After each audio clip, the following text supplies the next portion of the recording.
game. Oh, Jesus Christ. Hey, how's everybody doing? This is Mongo Slate, and we're here this week. So, today, we're going to be talking about Frank Miller's Mighty 300, the comic book and the movie.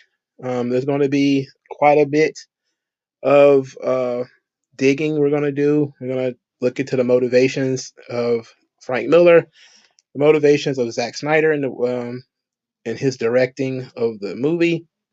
I'm going to talk about some of the characters, break down some of the characters, some of the storylines. 300 is a very simple story. It's one of the most simple stories ever, um, and it's gonna kick ass. We're gonna have fun with this, and then later, if I finish this before 10 o'clock, then I probably will go into what I would call a heat segment, where I am going to pretty much piss off a lot of people, as I wanted to talk about some online discourse that I really am not a big fan of, that frustrated me over the past maybe week or two, that I haven't been discussing or talking about because it doesn't really fit my channel. But I want to do my stuff first, and then maybe, just maybe, we'll talk about some other stuff later. Vegeta Lover 92, 300 is a classic. Absolutely. 300. It gave a guy I used to know a personality. I'm telling you, it was it was something. I can tell you that much. But I'll talk about my personal feelings on the movie and stuff like that, of course, on the movie and the comic book and everything afterwards. But for starters, thanks everybody for coming in. I once again forgot to add my audio, so the audio don't kick in for like a minute or so. If you're listening to this, I am doing the live stream. It is occurring. All right. Let's get into the comic book series. How about that? Let's talk about that first.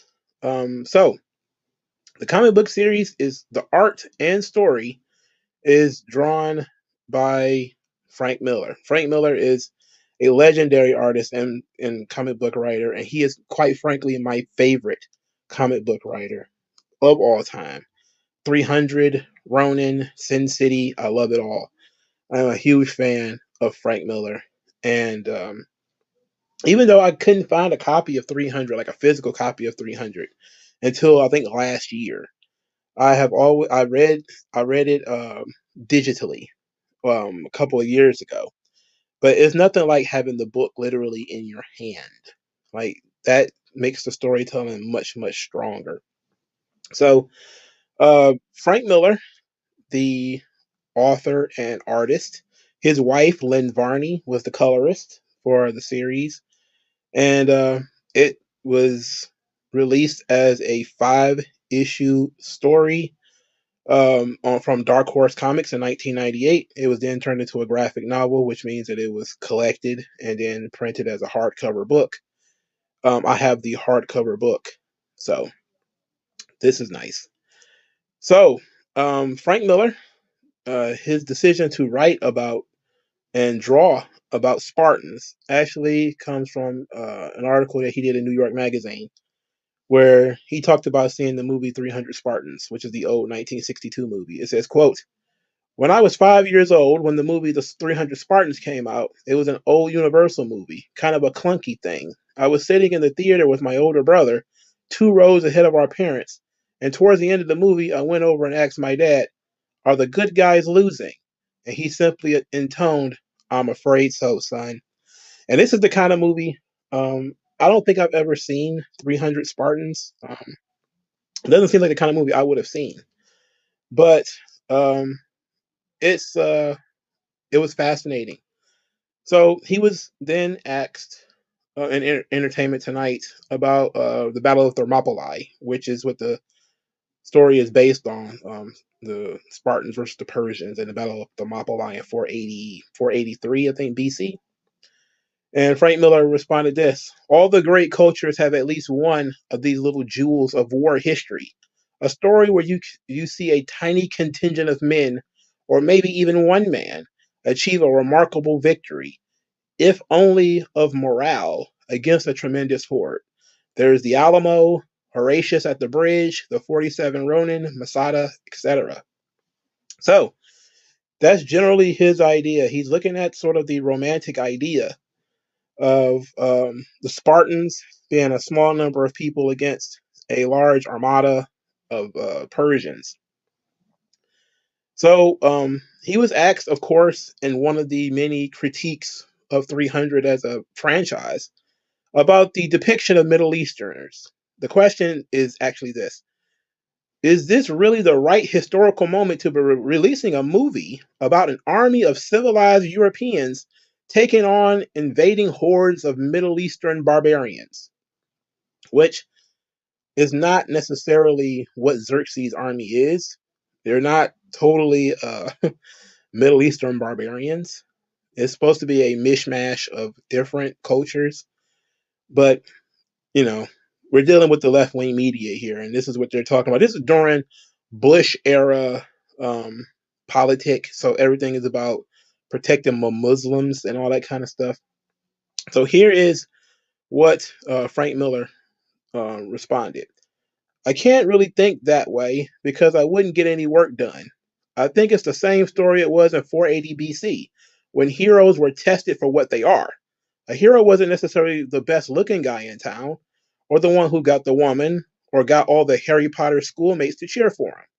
It was the person who did the absolute right thing, even if it meant he would die, forgotten, in disgrace. Amazing. Like, who talks like that today? That, the hero is the guy who does the absolute right thing, even if it meant he would die and be disgraced. He didn't, he answered the question because the question is political.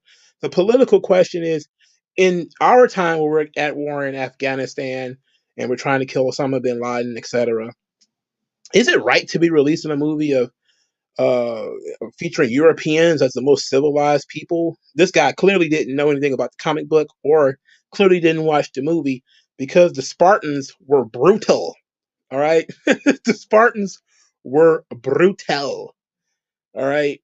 They were not nice guys. And in the movie and in the comic book, the Spartans are not nice guys. All right. They're honorable men. They're men you could look up to, but they're not nice guys. They aren't heroes. Okay. They're not generally speaking what we would refer to as heroes. The Spartans are pretty brutal, man. They're pretty badass in this in this series. This guy, whoever asked him these questions, clearly did not know enough about the movie or the TV show. TV show, I mean the comic book. All right, so that's kind of our setup. The story is what Frank Miller, he was obsessed with 300 Spartans, a movie that he saw as a kid. He then, when he grew up, he had done some research on the subject, and he actually lists some of the researchers that he did in the book. Some of the people who helped him with historical research because he wanted to be um, as historically accurate as possible, but he's also looking to entertain. So he put in here some recommended readings. So The Hot Gates by William Golding, The Histories by Herodotus, Thermopylae, The Battle for the West by Ernie Bradford, The Western Way of War by Victor David Hansen. And those were sort of his works cited for 300. Is that he read a couple of books on Spartans and Greek history, and of course Xerxes and Persian history. Persia is Iran, by the way. That's what we call it, the modern Iranian area. And this is where he got the idea to create 300. And of course, the comic book series and the movie, they take some liberties, of course, and as they should, as they have to. But here is one of my favorite quotes when it comes to Frank Miller and his why, about the Spartans. And this was something that I thought was as excellent a a explanation as possible for what has been going on. in terms of, oh my God, did I delete it? I think I may have deleted it. All right. The all right, so the question, I wrote down some of it. So the question was essentially about the Spartans. And Frank Miller claimed that, well, he said, he didn't claim it. He said that he wanted people to root for the Spartans in the story. He wanted you to root for the Spartans, so he made them as cruel as a modern audience will allow, without them going too far to being actually being the bad guys.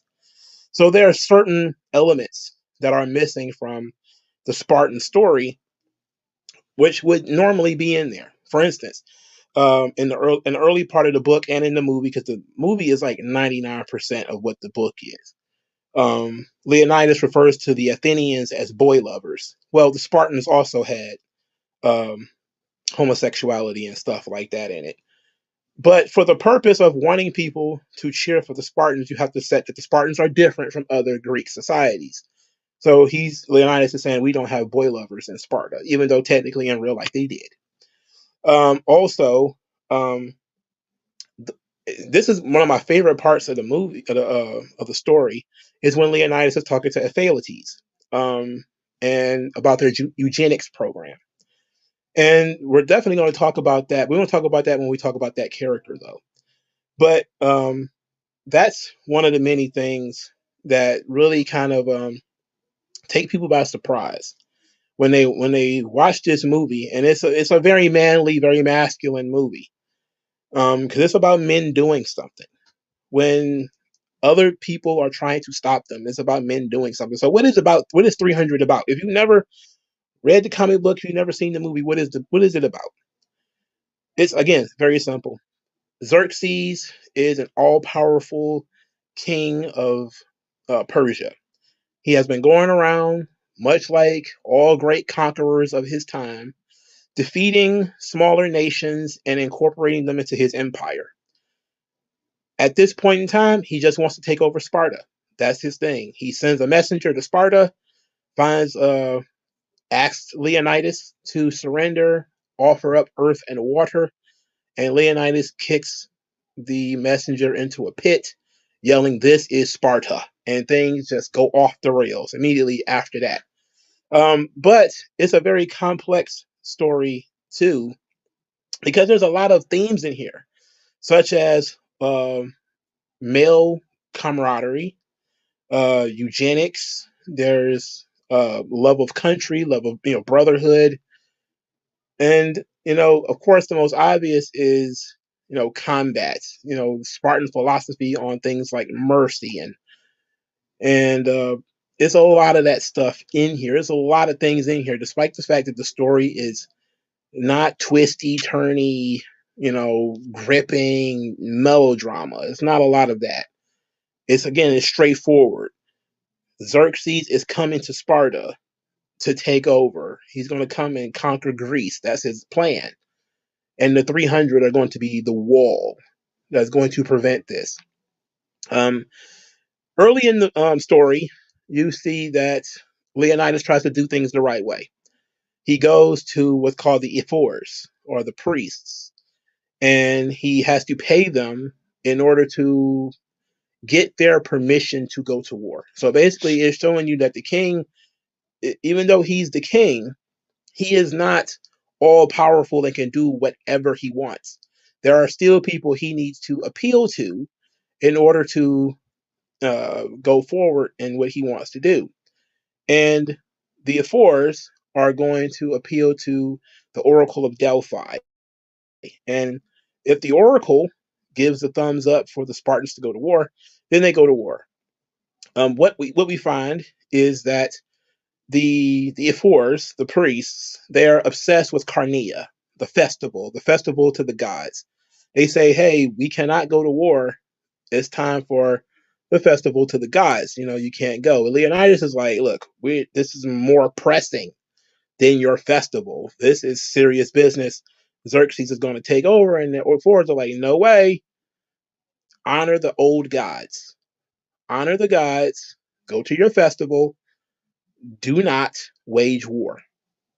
And Leonidas They appeal to the oracle. The oracle gives them her vision, which is the destruction of Sparta, the death of Leonidas, etc., etc. And then Leonidas is sent on his way. After all that, we see that the Ephors are actually being paid off. They're traitors.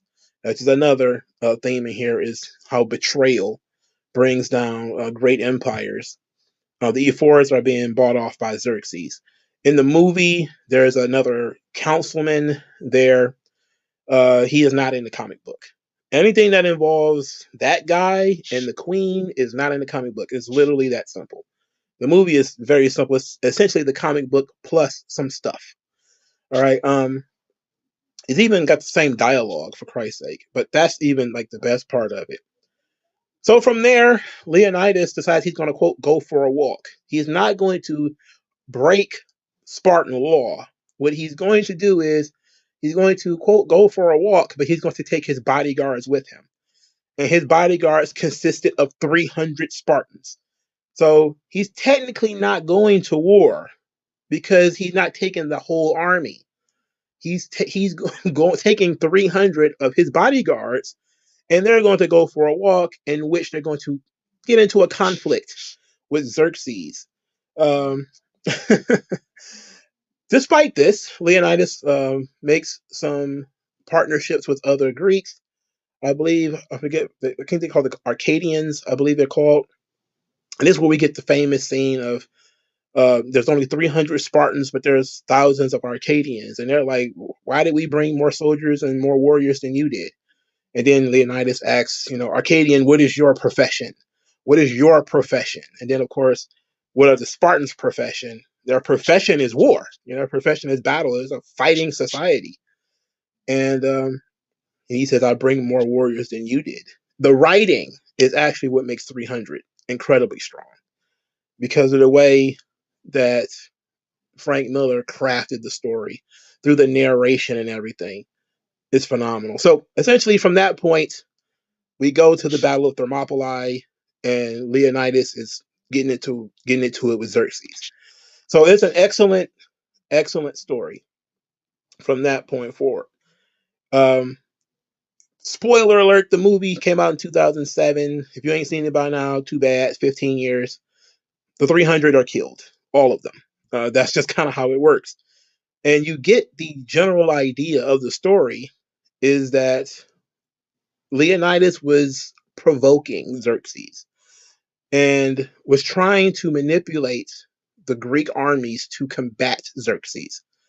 And this little tidbit comes from earlier in the story where Delios is telling the tale of Leonidas. And Leonidas in this movie, in the story, comes across almost godlike because Delios is telling the grand story of Leonidas and the grand story of the Greeks and of the mighty 300, and he's using all the great adjectives. He's talking about war and he's talking about honor and victory, all these things that would jazz up a young male populace to get them to be very excited about who they are and what they're fighting for. And of course, using denigrating language to against their enemies, because that's what you would do if you were in this type of situation. You're trying to motivate young men to go fight and die in a war. So, what are some of the things that actually happen in the comic book that I think are pretty interesting? So, and early in the story, and then this, of course, is also in the comic book, you get all of the things that they're marching for. And one of the things they say is for glory, for honor, we march. And you learn that this is what motivates them. You know, the 300, the Spartans, honor, glory, independence, freedom from tyranny, etc., etc. These things are very important in their society. Um, it's pretty cool. You get the brutality of the Spartans, which is something that I think a lot of people who watch this joint, they don't and or read the comic book, it's something they find interesting, but sometimes it's a little glorified. Like in the movie, there's a scene where they're casually walking around stabbing all of the Persians who are still alive, just casually killing them so that there are no survivors. Um, in the comic book and in the movie, if anybody begs for mercy from a Spartan, they call him a coward and kill him. It's incredibly brutal. And early in the story, they go into Spartan eugenics. They inspect all babies when they're born. If this baby is less than perfect, they're thrown off a cliff to die.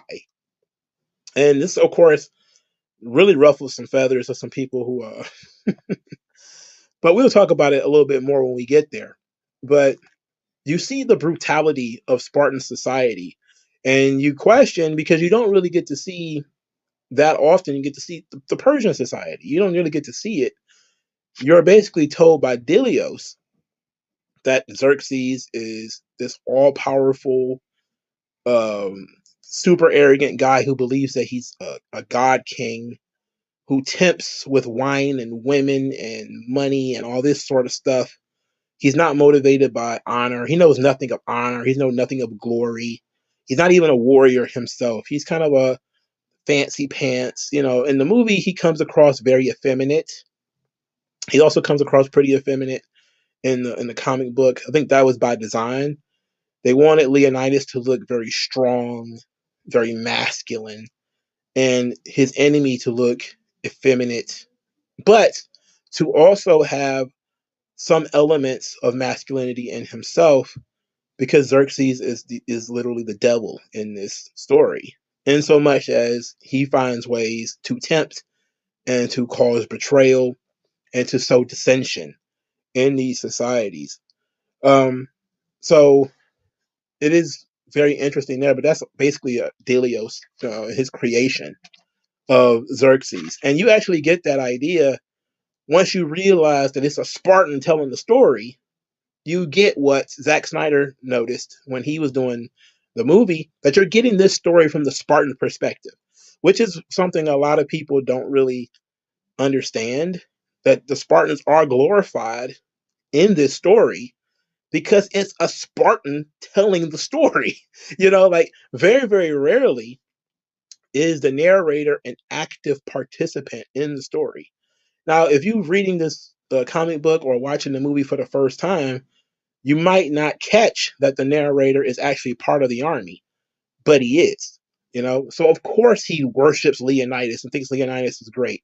Of course he thinks his society is fighting for freedom against tyranny, and that Xerxes is an effeminate, cocky heretic who wants to just, who is driven by greed and graft and wants to kill everybody. It's like, yes, of course he believes that. He believes that all of the Persians is a society of slaves.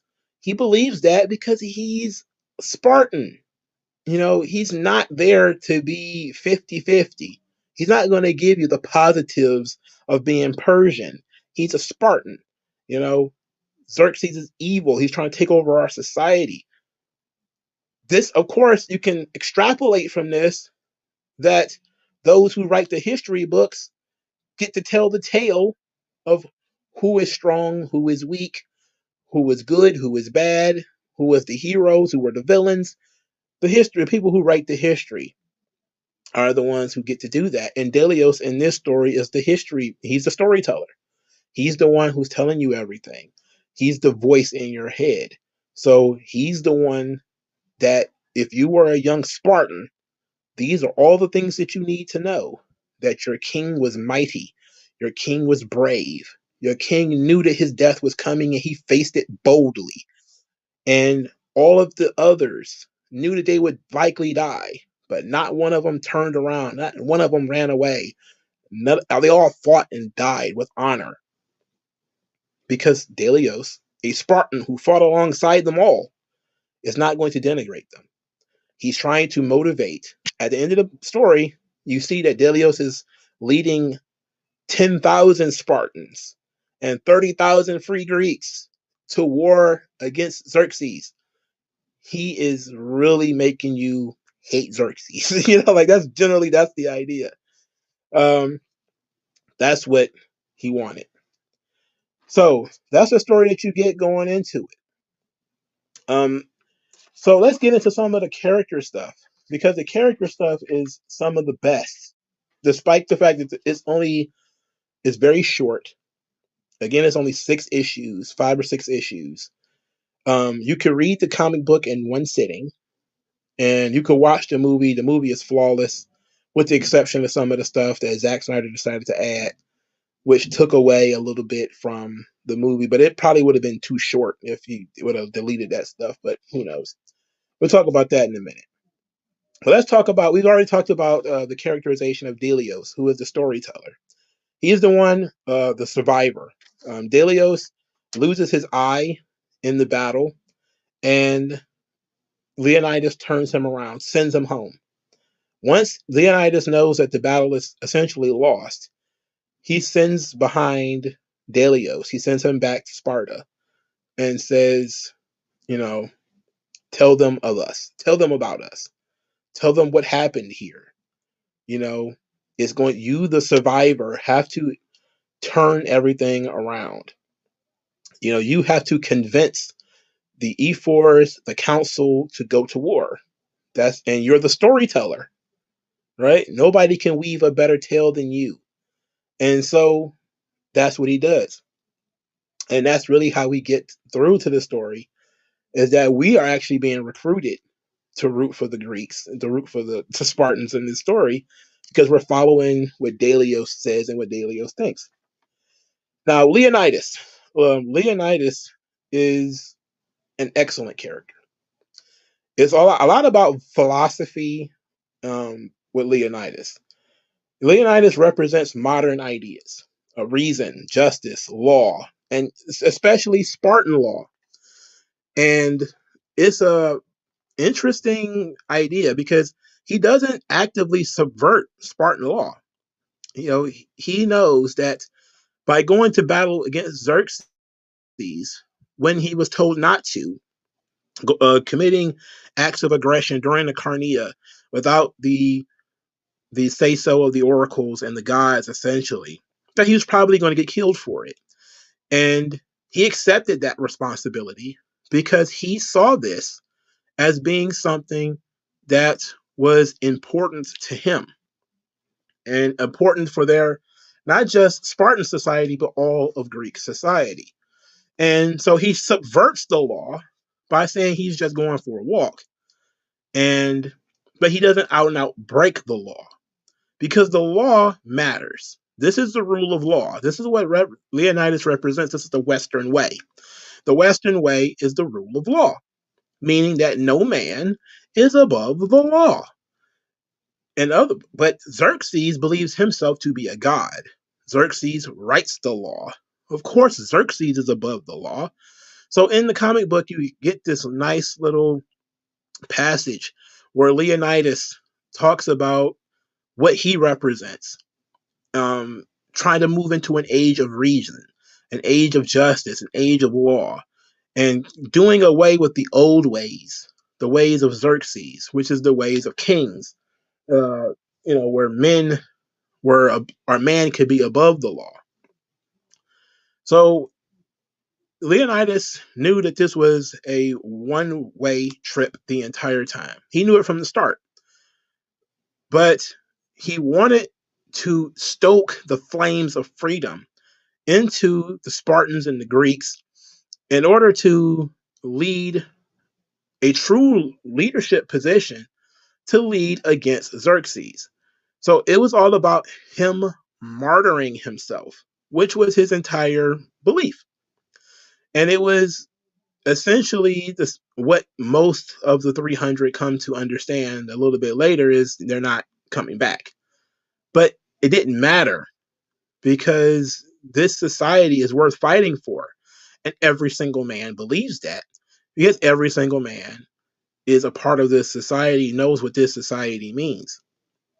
And he wants to further, wants to further the Spartan ideals. He wants to inspire all of the other Greeks to stand up and fight against Xerxes. And this is what he died for. He died for what he believed in. And this is a great epilogue to the story. Is after Leonidas is dead, he's laying there surrounded by all of the other dead Spartans. And Delios says, this is what Leonidas wanted you to know. Here, by Spartan law, we lie. In other words, we died adhering to Spartan law. Okay? We went out here and we fought, but I did not declare war against Xerxes because it was against Spartan law. I defended Sparta because it was the right thing to do, but I did not break Spartan law. Violating the law would have been in contradiction to what he was trying to fight against. You know, you can't be fighting for freedom, quote unquote. This is a different definition of freedom here, and also violating the law because you're above the law. And you just can't do that. So Leonidas dies in order to respect Spartan law. And of course, his death inspires the Spartans to bring an army of 10,000 and 30,000 others to stand against Xerxes. Now, Xerxes, in the story, he refers to himself as a god king. Now, we don't know how much of that is Delios being deceptive, but this is what we get from Xerxes. That he refers to himself as a god king. He's very prideful. He's very logical. He's very calculating. He's also very patient, believe it or not. There's several times in the story where Xerxes actually gives Leonidas opportunities to surrender. For instance, when he sent the messenger the first time, he says, all I ask is for earth and water, a sign of submission. But it was that word submission that triggered Leonidas. It triggered him, and he was like, we don't submit to anybody. We're going to war. We'll fight you. We're not submitting. And then, even after they kill numerous Persians, Xerxes wants to talk to Leonidas. And Xerxes says, hey, look, we can exchange cultures. We can do yada, yada, yada. And Leonidas, again, he doesn't respect Xerxes. That's another thing that I feel really jumps out at you if you watch it in the movie, read it in the comic book. He doesn't respect Xerxes. So as Xerxes is telling him that he wants to exchange cultures or whatever, Leonidas says to him, we've been exchanging our culture with you all morning, meaning that we've been killing the Persians all morning. Like, this is what we do. This is our culture. Again, mocking Xerxes. But Xerxes is very patient, which is, I'm going to finish what I'm saying first, then I'm going to go back to it. So then there's a third opportunity. Once Xerxes finds out through Ephialtes, the secret passage, how to get around to get behind the Spartans, he gives Leonidas a third opportunity to surrender. Put down your sword, put down your shield. We won't kill you. During each time, he keeps upping his temptations of Leonidas. The first time it was, just give us something simple I could take back to my king, saying that you're with us, and that's it. Then Xerxes meets him face to face and says, hey, I can make you warlord of all Greece. Money, women, wine, whatever you want, I can make it yours. And Leonidas doesn't want to hear that because for him, it's not about stuff. It's about an ideal. It's about freedom. It's about independence, right? So he's not trying to hear about stuff. He's not trying to hear about things. He doesn't care about things. He already got things. He's king. And the third time, he's doing so because he doesn't want to kill Leonidas. He's like, look, it's over now. Now we got you surrounded. We got Persians on both sides. You guys are stuck in the middle. It's over. Just give it up. Put down your swords. Put down your shields. Surrender to me. Get down on your knees. But because he's patient, that patience comes from his cockiness. It comes from his confidence in his military. But you also see that Xerxes is also quite brutal. His generals, when they fail, he cuts their heads off. In the movie, he has like bizarre monsters, like with like the thing with like saw hands and stuff like that. That stuff's not in the comic book. Like the big ugly monster guys, those things are not in the comic book. But the immortals are, of course, the magicians, quote unquote. You know, with they're throwing like bottles of sparkly stuff. That stuff is in there. So Xerxes is very patient, and he cares very little for his warriors because there are so many of them. He's for him throwing wave after wave after wave of Persians against the Spartans means nothing to him because he has so many. And that shows you about what life means to Xerxes versus what life means to the Spartans. In the story, in the movie version, which I know a lot of people have seen, you get the idea that, well, the captain's son is more prominent in the movie than he is in the comic book series. When he's killed, that really brings out emotions in the captain, and it actually kind of brings out emotions in the other Spartans. There is no emotional response to anybody being killed from Xerxes' side. Wave after wave after wave of Persians are killed. Xerxes simply does not care about any of them. They're all just a means to an end. They're just weapons. And he's going to use whatever weapon necessary to win this battle. So he doesn't really care about life. And he takes a silver or bullet strategy towards this situation from the very beginning. He tries to avoid war by asking people to surrender. And I can give you whatever you want if you surrender. But if you don't, then we have to start chopping people up. We have to start killing people. We have to start taking slaves and stuff like that. And it's pretty clear if you know are familiar with his work that Leonidas is a warrior. Again, everything about him is about pride, it's about manhood, it's about family, it's about all of these important things. But for Xerxes, it's about himself. That's all it's about. It's about himself. And so Leonidas doesn't even see Xerxes as an equal, let alone a superior. And that prevents him from submitting, just beyond the fact that Xerxes is, you know, Leonidas isn't the kind of guy who surrender anyway. But surrender to a guy like this, a guy who comes to the battlefield with no weapon. You know, he's watching the battle occur, you know, from his perch. He's watching everybody fight. He's not participating. You know, he's not a warrior. You know, he's hands off. He's a tempter.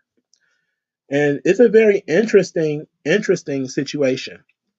Now, from Delios's perspective, and this is what I was going to say earlier, Delios, when he's telling Leonidas's origin story, he tells us Leonidas was confronted with a wolf in the winter cold.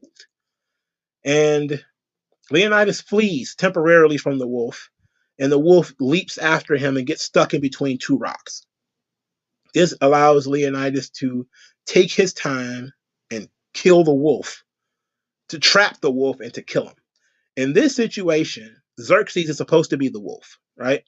Because it's foreboding that this is how Leonidas handles situations, that he waits for an opportune moment, and then he very patiently and very perfectly executes. In this situation, he did almost exactly the same thing. He tracked the Persians into this very tight corridor where their numbers count for nothing. And he's been picking off Persians for I think 3 or 4 days before they finally were defeated. So it was very, very interesting that they were forebode that. But Xerxes is not the hungry wolf. See, the hungry wolf, and the thing about animals and animal kind when you have them in your stories, is that animals don't have human reason. You know, Xerxes does have human reason. He is far more patient than a hungry wolf. So Delios is just kind of spitting the propaganda. You know, Xerxes is not a hungry, overly devouring wolf, even though he does have those tendencies and he does come across a little bit like that. That's not who he is. That's not what he is. What he is a patient, calculating man. And yes, he can be tricked like other men can, but he's far more patient than that wolf was. He ran into that trap, but he didn't stay trapped. He found a way around it. So that was pretty excellent. In the comic book, there was a character named Stelios. Stelios was a sort of imperfect Spartan. When we first meet him, he's exhausted. He passes out, and he's clumsy. He's then beaten by the captain, who starts referring to him as Stumblios. And the captain is kicking him while he's down, punching him. And Leonidas is kind of watching this at first, and then he gives the captain the order to stop. That's enough. You punished the young guy enough. But the captain ignores him, and he continues to beat on Stelios. And then Leonidas gets involved, and he beats up the captain because he doesn't tell these guys anything twice, So he's like, I told you once to leave the kid alone, whatever. But throughout the story, you see he's a small bit character, this Stelios, right? But he's looking for recognition. He's a young Spartan who's going out here, usually for the first time. This character kind of became the captain's son in the movie. And it's an interesting angle that they decided to take it for the movie, is to turn Stelios into the captain's son. But it's not really the same character. Let's put it like that. But Stelios finds recognition by Leonidas finally calling him by his name, because everybody starts calling him Stumblios, because he stumbled and fell one time. And his imperfection, him being imperfect once, was a problem to them. So when he finally gets called his name by Leonidas, he's incredibly happy. He's very excited. He even goes to the captain and he says, "Did you hear?" And the captain's like, "What?" And he's like, the king, he called me by my name. He called me Stelios. And the captain kind of is dismissive, saying he's also called you boy. And Stelios is kind of down in the dumps. And then somebody chastises the captain and says, build that wall. They're building walls out of corpses. That I'm telling you, the Spartans are, they're monsters. And then he turns to the captain and he says, "You will refer to that young man by his name. His name is Stelios. That's what we're going to call him." And what you get is that incredible sense of a younger soldier who is struggling to get the respect of his elders, and he finally gets it. Now, of course, he dies like the rest of them, and his character arc is actually very short. The name Stelios pops up a couple of times in the story, not that many. But you see that was his character arc. He was the young warrior who was kind of a screw up at first, and then people didn't expect much of him. But he became a solid warrior later on, and thus gained the respect of the king himself, and thus that trickles down. Everybody else is now, he's no longer Stumblios. We can't make fun of him anymore. We can't bully him. We can't push him around anymore. He's one of us. He's a Spartan. You're going to respect him and call that man by his name. And I always loved that. I always thought that was like a great character arc for a young soldier. Now, my favorite character arc, and the one I saved for last, is Ephialtes. Ephialtes is the hunchback, the monstrosity that helps Xerxes defeat King Leonidas. Everything about this fucking character rules. All right? This guy is fucking great. He is all things great about this story. So early in the story, we learn that the Spartans, they inspect babies after their birth, and if they are imperfect, they're thrown over a cliff. In the story, Ephialtes is raised by his parents who left Spartan society because they truly loved him and they wanted to raise him. But now his parents are dead. Now Ephialtes is kind of living on the outskirts of Sparta, and he sees the Spartans come in.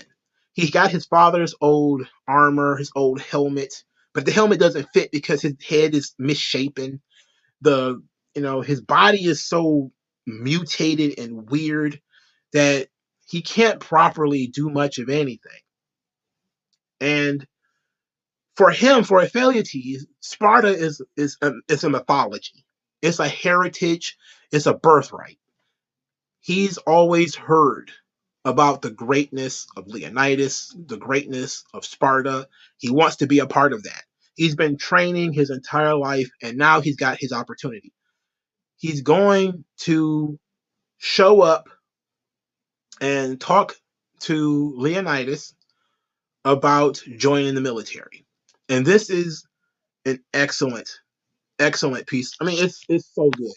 It's so good. As a matter of fact, it's so good, I'm going to read it. It's so good that I actually want to read this part. So Ephialtes, he tries to approach Leonidas. And that's where we're going to start. It says, Captain, have the men found any route through the hills to our back? None, sir. There is such a route, good king. This is Ephialtes talking. Just past the western ridge is an old goat path. The Persians could use it to outflank us. Wise king, I humbly request an audience. So one of the guys says, not one step closer, monster, or I'll skewer you where you stand. Because Ephialtes he's a mutant, right? The king says, I gave no such order. And then Leonidas says, forgive the captain. He is a good soldier, but a bit short on manners. Ephialtes says, there is nothing to forgive, brave king. I know what I look like. I am Ephialtes, born of Sparta. My mother's love led my parents to flee Sparta, lest I be discarded. My father became a shepherd, but he taught me the warrior's way. I beg you, bold king, to permit me to redeem my father's name by serving you in combat. So Leonidas looks at him, and I wish I was a better YouTuber to show you this picture that Frank Miller drew of Leonidas's face, of this misshapen, monstrous guy who wants to fight in the military. So Leonidas asked him to walk. They go away from everybody else because he doesn't want to embarrass them. So Ephialtes is showing him his thrust and how he can do all this stuff. And Ephialtes says, day and night my father trained me to feel no fear, to show no pain, to make spear and sword and shield as much a part of me as my own beating heart. You see, my arms are strong, my reach is long. I will earn my father's armor, noble king, and reclaim my family's honor. I will kill many Persians. So Leonidas is now at this point in the story, you've already seen the brutality of the Spartans. You already know that they discard characters and people that are imperfect in their society. But Leonidas is actually going to show something that is incredibly rare for this story. He's going to show sympathy, right? This what makes Leonidas an incredible character, and it actually makes Ephialtes a great character too, is that Leonidas, and Frank Miller says this, we're going to talk about this a little bit later, it makes Leonidas different, right? So Leonidas says, fine, a fine thrust, but raise your shield as far as you can. So Ephialtes tries to raise his shield, but he's again a misshapen hunchback. He says, your father should have taught you how our phalanx works. We fight as a single impenetrable unit. That's the source of our strength. Each Spartan protects the man to his left, from thigh to neck, with his shield. A single weak spot, and the phalanx shatters. From thigh to neck, Ephialtes. You can't hold your shield high enough. I'm sorry, my friend. I can't use you. And it's that subtle put down. And it's incredible because in the movie it goes a little bit differently, but in the comic book, Ephialtes is so upset that he can't be a warrior that he jumps off the cliff. He tries to kill himself. And of course, he survives, but he tries to kill himself. In the movie, Ephialtes is rejected. He throws his shield and says, "You are wrong. You are wrong." But the difference is another difference. Leonidas does not offer Ephialtes any other option in the comic book. It's warrior or nothing. And that is a failure on Spartan society, that they only see men as warriors. Earlier in the story, when he asks the Acadians what their profession is, he recognizes that these guys have a dual role in society. This guy is a shepherd, but he's also a warrior. This guy is a blacksmith. When he was asked what his profession was, he said blacksmith. He didn't say ho ho ho. He said blacksmith, meaning that's what he does for a living. That's what he spends his time doing. Spartans are different. Spartan men are different. This kind of goes back into why Leonidas doesn't really respect Xerxes. There is something about being a warrior, specifically, that matters in Spartan society. Every man is expected to protect the other. Every man is expected to protect Sparta. When called upon, you get off your ass and you go fight in the military. You fight for your society. That's how society should be. Okay? When you have something worth fighting for. Right? Ephialtes cannot do that. And this actually would lead you to a talk about eugenics, which we will do in 1 second. But in the movie version, Leonidas is even kinder than this. While he says, if you want to help in other ways, you want to fetch us some water, you want to help us clean up the bodies, you can do that. And Ephialtes is the one who wants to be a warrior and nothing else. Now, that small change does a lot for the character motivations for Ephialtes, and actually does a lot for how these characters interact. For instance, Leonidas out and out rejecting him and saying, essentially, we can't use you as a warrior, therefore we can't use you. That's a complete sort of rejection from Spartan society completely. Like, we have no use for you. You know, you mean nothing to us, really. He's saying it very nicely, but you really don't mean anything to our society. In the movie, he's saying there are other things you can do, but we still can't use you on the battlefield. Like, that can't happen. But it makes Ephialtes look more irrational in the movie because he was rejected. He was given other options where he could have been a Spartan, but he couldn't be, a warrior. He could be a Spartan in other ways, though. And that makes him more of a villain in the movie. In the comic book, Leonidas puts him down. It still doesn't sort of explain, or it still doesn't offer any excuse for why Ephialtes does what he does. But this is my favorite part of the story, because you see so much between these two characters. And this is a sticking point for a lot of the left-wingers who have seen this movie and have watched it and kind of not enjoyed it. They really get tied up in the whole eugenics thing. What they're forgetting, and what they often forget, is that this book was written, with 480 BC in mind. There's no modern medicine, right? These kinds of people, these, misshapen hunchbacks, these sorts of people were a drain on society. They have very limited resources.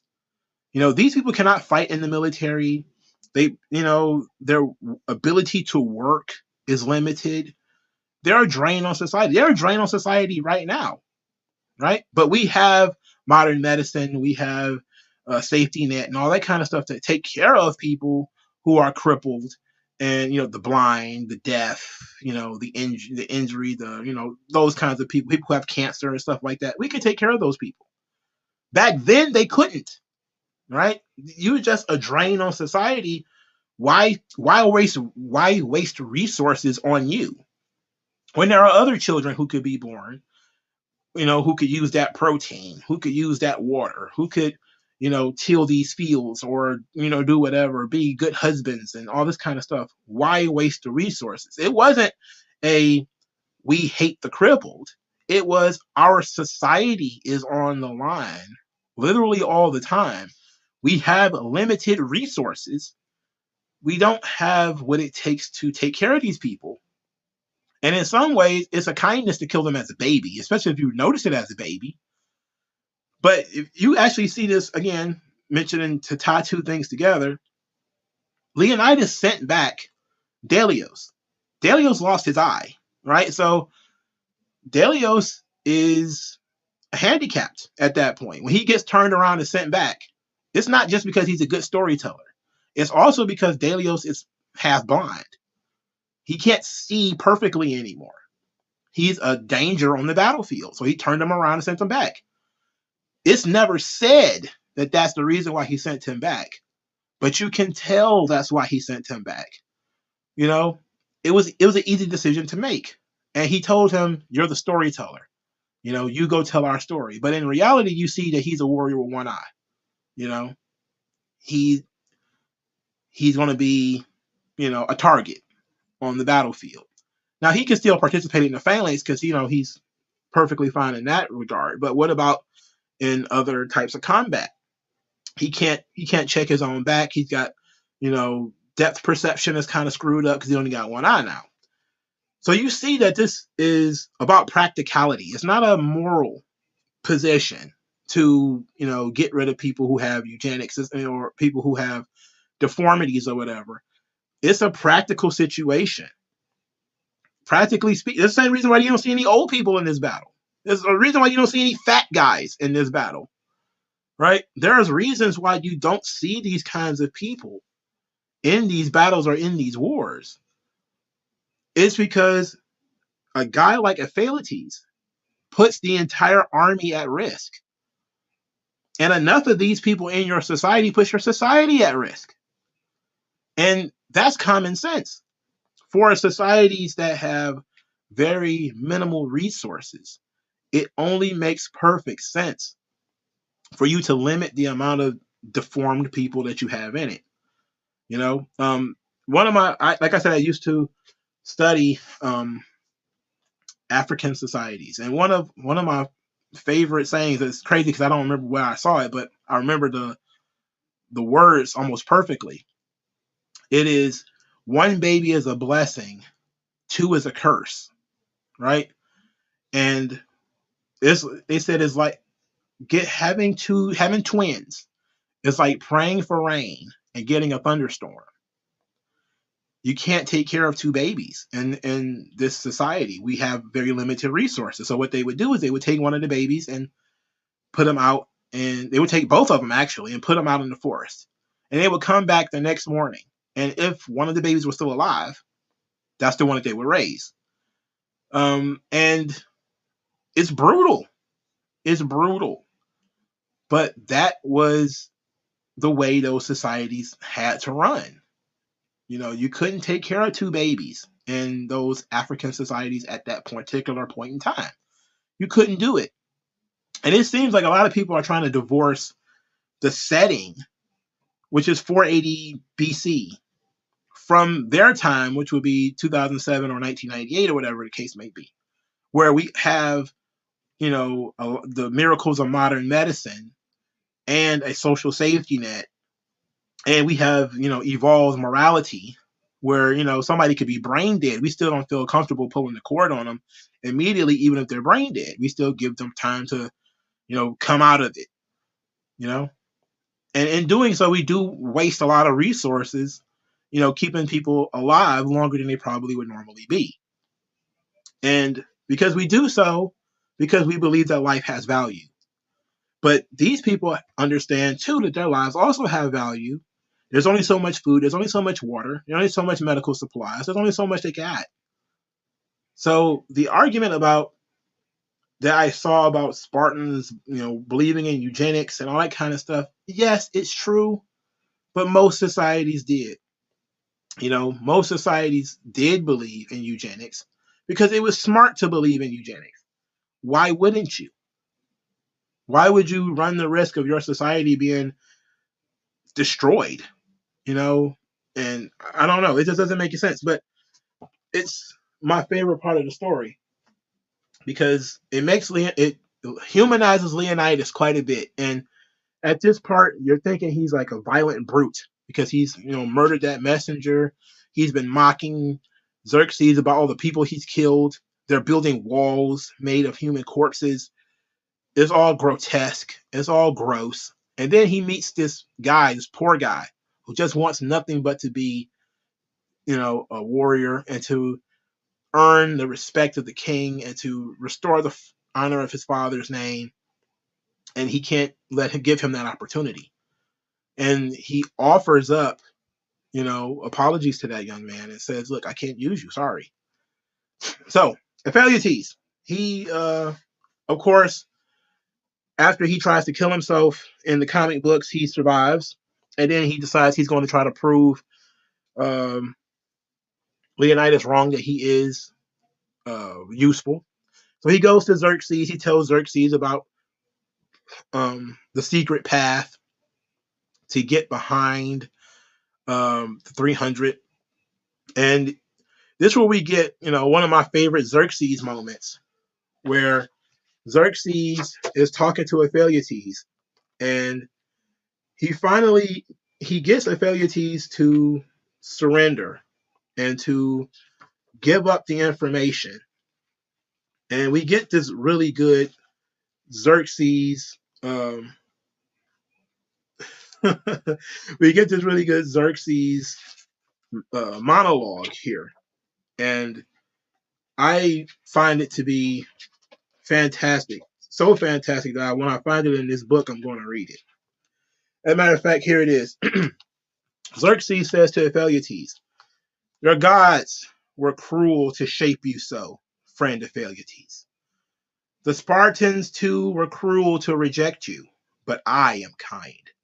Everything you could ever desire, every happiness you can imagine, every pleasure your fellow Greeks and your false gods have denied you, I will grant you, for I am kind. Embrace me as your king and as your god. Lead my soldiers to the hidden path that empties behind the cursed Spartans, and your joys will be endless. Name it, and it will be yours." Um, Ephialtes says he wants everything. He wants land, wealth, women.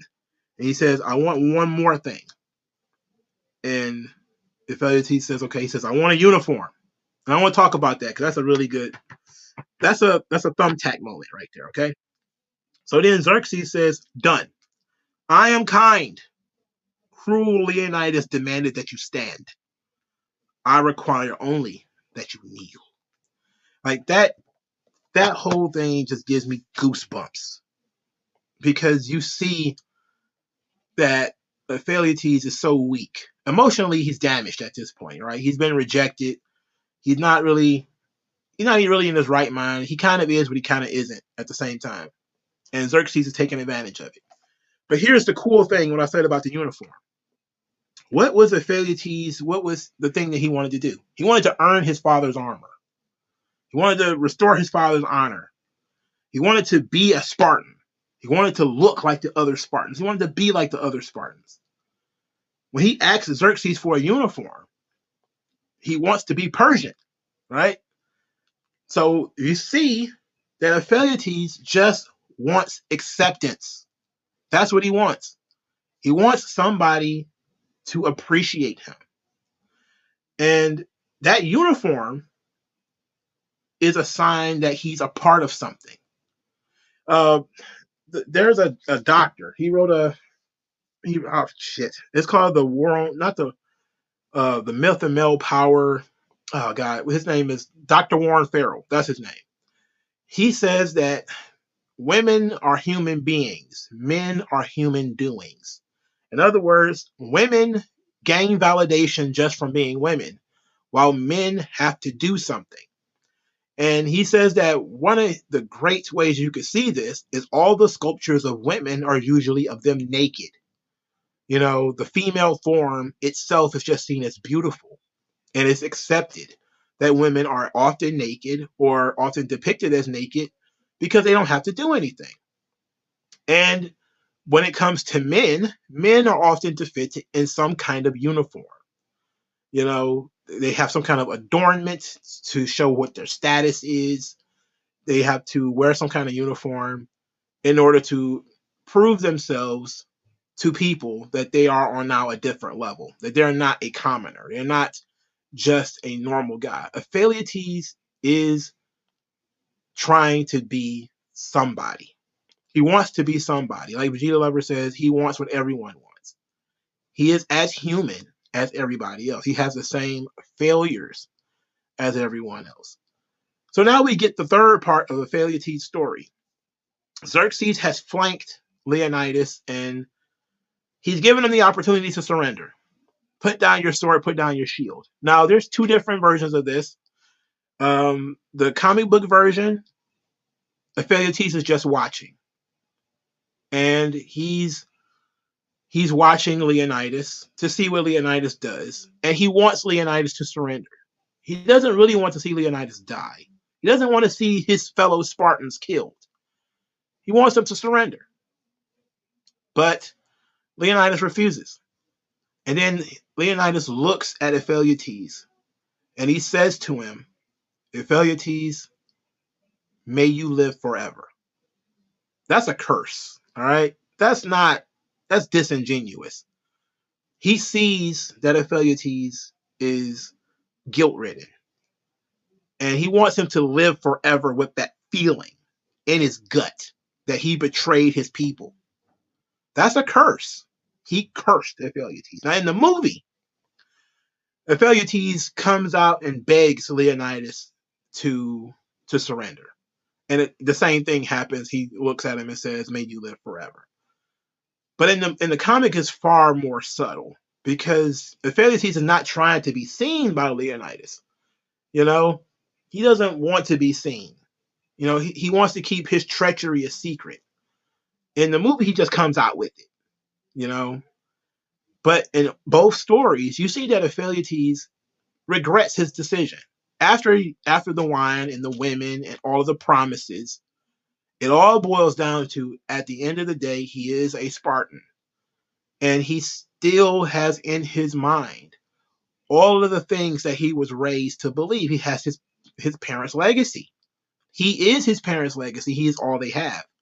And now he's betrayed their trust, you know? He betrayed his parents. And for that to be sort of the end for Ephialtes, like he didn't get killed.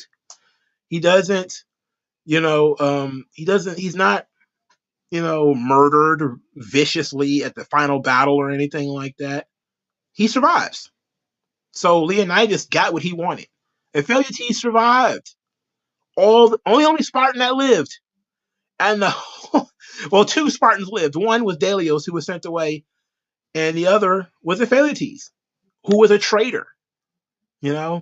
So you get that, and it's a brutal message. It's real brutal, that, and you probably heard Tupac say it, a coward dies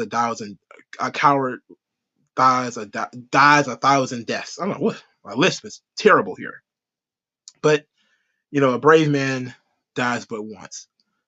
It's incredible. Like this, I'm telling you, this thing is simple, but it's packed with such meaningful shit if you actually take your time to read it or watch the movie in a way where you're not trying to get bullshit out of it or whatever.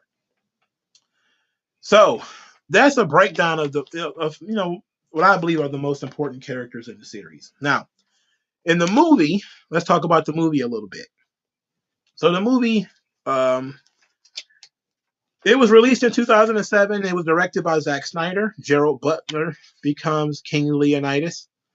Xerxes is played by Rodrigo Santoro. Now, in order to get Xerxes the way that they wanted it, they used with his voice, actually. I think they deepened his voice via some kind of machine or whatever to give him that visceral, deep Xerxes voice. They shot the movie in Montreal in 2005, but the green screens were used to make the background. So there's no actual, of course, cityscapes in the movie. It's all done with the plot of making it look like the comic book. That's what Zack Snyder wanted. It took $60 million to make this movie, but the movie ended up being a cultural phenomenon and made $456 million. So it made more than double its budget. So Frank Miller is asked what his involvement in the movie was, because Frank Miller was, he's very heavily involved in quite a few of his comic book movies, especially now. But back then he was doing Sin City. So he says, I was an executive producer and kibitzed on the script. I had talks with Zack, and then one day I just said, well, you're heading toward production here. This is your movie now. Now, that time I become a director on Sin City, and I realized that the last thing Zack needed was more democracy on the process. The closer he could get to the wonderful situation I had on Sin City, the better. After that, it became me seeing various cuts of scenes and coming to the set once during a big battle scene and generally not doing a lot of work. There should be no confusion between 300 and Sin City. 300 is Zack's movie. So this is excellent. Now, he did offer up a little bit of critique for Zack Snyder and what Zack Snyder did. Basically, Queen Gorgo is a much bigger piece of the movie than what Frank Miller wrote. Frank Miller, she appears in like 2 panels. Like, that's it. So, Entertainment Tonight says, quote, 300 is largely faithful to your material, but it takes the character of Queen Gorgo, who only appears in a couple of panels in your version, and gives her a major subplot with a character called Tehran, an evil politician. What did you think of that addition? So Frank Miller says, quote, at first I very much disagreed with it. My main comment was, this is a boys' movie. Let it be that. The story itself, in historical terms, really didn't involve her all that much. From most accounts, but Zack had his reasons. He wanted to show that King Leonidas was fighting for something by giving him a romantic aspect and by lingering in Sparta a little bit. So, this is also pretty damn cool. And Zack Snyder is going to also sort of continue that line of thinking. He says, quote, I would probably say it's about 90% comic book, which it is. Maybe there may be 10% of the bits that I added. That's sort of the Queen storyline. We did that to really initially remind people of why we fight. You get all the way up there to Thermopylae, and suddenly Sparta becomes abstract. I wanted to remind people, once we got into that, we started to realize that we had to figure out what the Queen was about. There's a line in the graphic novel where Gorgo says, come back with your shield or on it, which was attributed to her in history. In my research, I found, here's this other thing, where only Spartan women give birth to real men.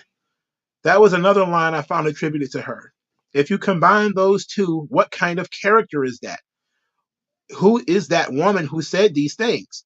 That's really what we use to sort of build her and flesh her out.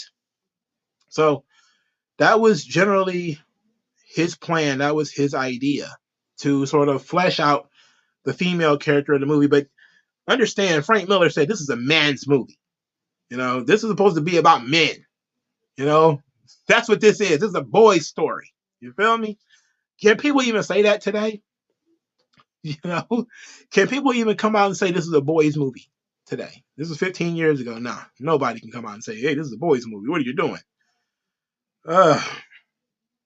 So it was tremendous. Now, the Gorgo storyline in 300 was kind of throwaway. Basically, they added another politician, of course, Tehran, who also was a part of Xerxes' web of bought-off individuals in Sparta. Essentially, he helped Xerxes pay off the E4s.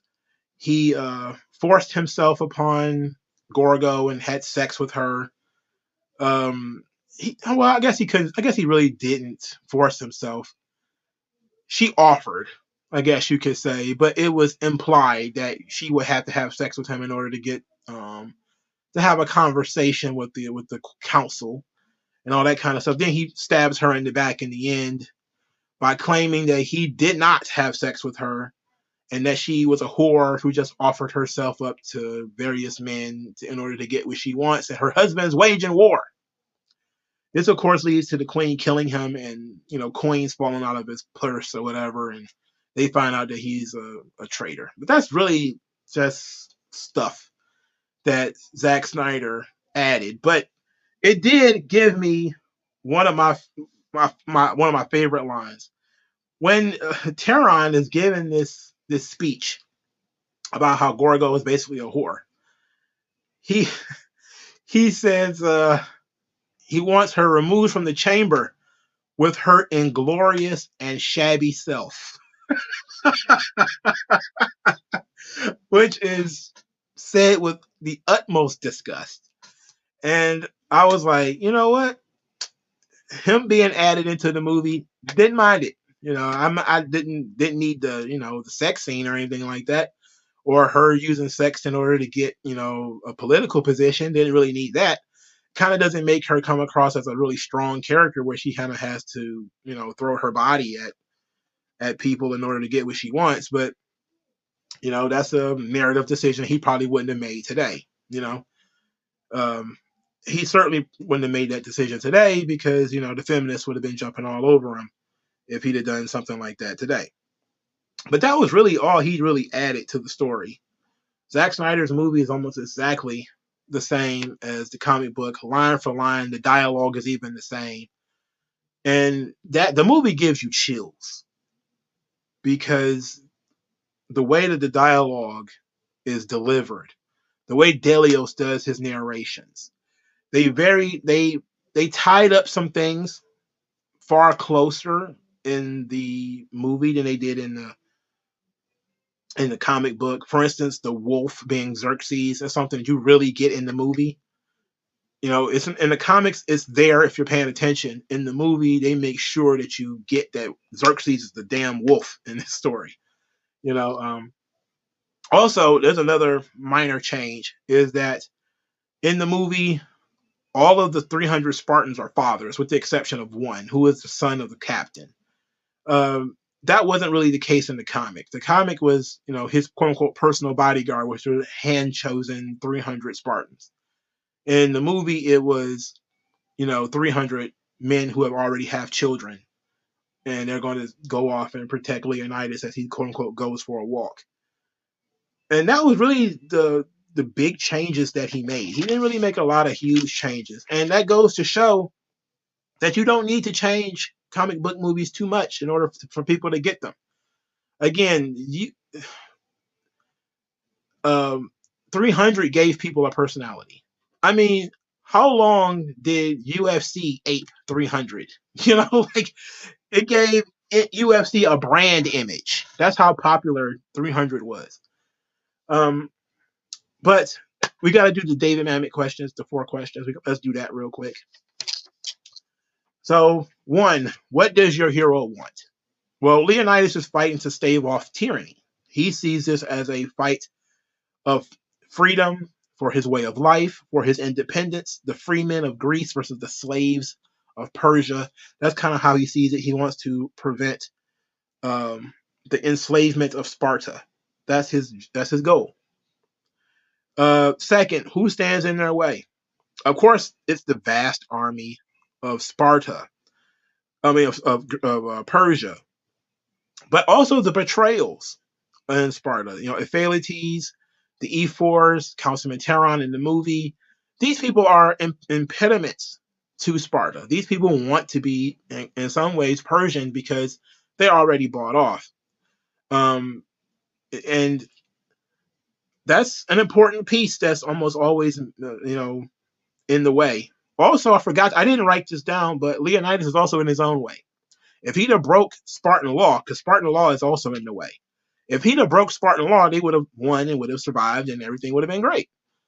But because Leonidas respects the law, that was in the way. Now it's only 300 of them. They're wildly outnumbered as opposed to, what they could have done.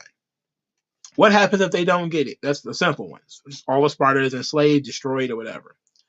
And 4, why now? Again, very simple. Xerxes has sent a messenger because now he has turned his, lustful eye towards Sparta to take it over. Again, incredibly simple story. Nothing about it is too complex. And, it was excellent. Like, I remember when the movie came out, I had not read the comic book, obviously, because I wasn't into comic books yet. The comic book had been out for about 9 years. But I used to work with this guy. He always read bodybuilding magazines. He didn't talk very much. Everybody was like, this guy's kind of weird. Like, he sits in the corner reading bodybuilding magazines all day. He's a scrawny guy. He looks like he might do a push up here and there, but you know, he's not that, you know, not a guy like a gym bro. He's not really that guy. And then 300 comes out, and he's got an entirely new personality. Like, he's quoting the movie constantly. I hadn't seen it at this point, so he's quoting the movie constantly. He's finally got something to talk to other people about. He's just 100% full born. I'm going to go work out. So he starts changing his life. Like, literally, 300 gave him a personality. Like, that was weird. You know, this guy who works in like a factory, you know, um, it's it's odd. You know, it's very odd. But you know, it is what it is.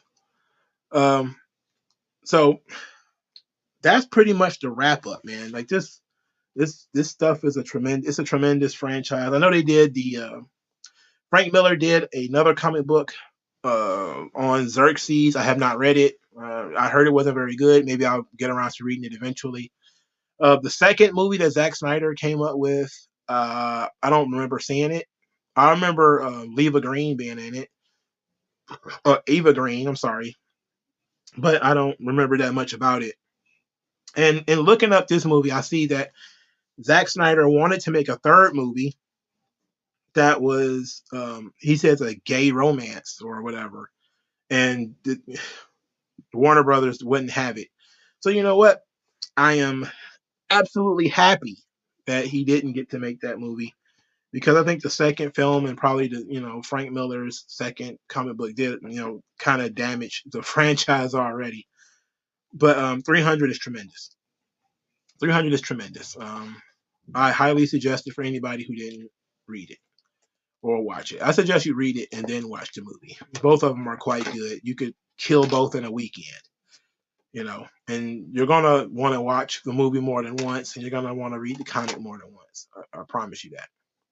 All right, let's finally get to some comments here. Um, AJ3 says Mike Rashid talk about this movie too, and how black people are like the Persians. Well, a lot of black characters in that movie were Persians. You know, they were essentially part of Xerxes' slave army. For instance, the black guy from Spartacus, he was one of the messengers. Another messenger was also black. Some of the people who Xerxes kind of came across kind of African, even though he was like giant and gold. He was brown skinned, so I can see why people might get that idea. Um, but they weren't meant to be black; they were Middle Eastern, and a lot of the Middle Easterners were offended by the way the movie depicted them. But it's a fictional story and it's a fantasy story. You know, it's not real. So, so people being upset about it, you know, it doesn't depict any real Iranians. You know, it just doesn't. Nobody in the movie is Iranian. You know, so being too upset about it doesn't make much sense. AJ3, will you do Watchmen 2 from Alan Moore comics to Zack Snyder movie? Um, I could do that. That would require me reading the Watchmen again, though. And reading the Watchmen is a pain in the ass because it's so much, it's so dense and it's so complex. And I like to do character breakdowns and stuff like that. And the characters in Watchmen are very complex. But I will do it eventually. I will do it eventually. Again, I'm still working through Battle Angel Alita, and I'm still working through Kick Ass. But 300 was just easy for me to do. I could do, you know, Sin City as well. I read the comic book. Well, the Sin City is a series of comic books, but they're all blue sky stories, and therefore the first movie um, is the first. The movie is based off the first volume. Um, I think the first two volumes actually, but I don't think do I have the second volume. I'm not sure. I have to look, but I could do Watchmen. I'll put that one on the list. I'll put Watchmen on the list. Um, People talking about wrestling. I'm gonna skip everything about wrestling for now. We'll come back to that near the end. How about that?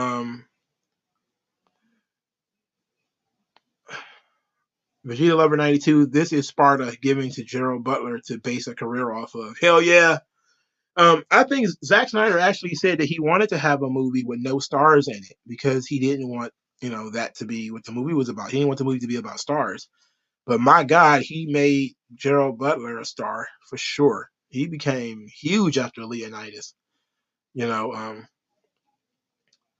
he became huge. Our arrows shall blot out the sun. What was it? No, your your children will be slaves. Your women will be slaves. Not you. Not you. You will be dead. Um, AJ3, sorry I'm late, but did you see the 300 movie or did you read the comic book? Which is better? Which is better? Well, the tighter story of the comic is better. The characterization, of course, is the same. The only difference in between these two is the Gorgo stuff. If you can eliminate the Gorgo stuff out of Zack Snyder's movie, it's exactly the same.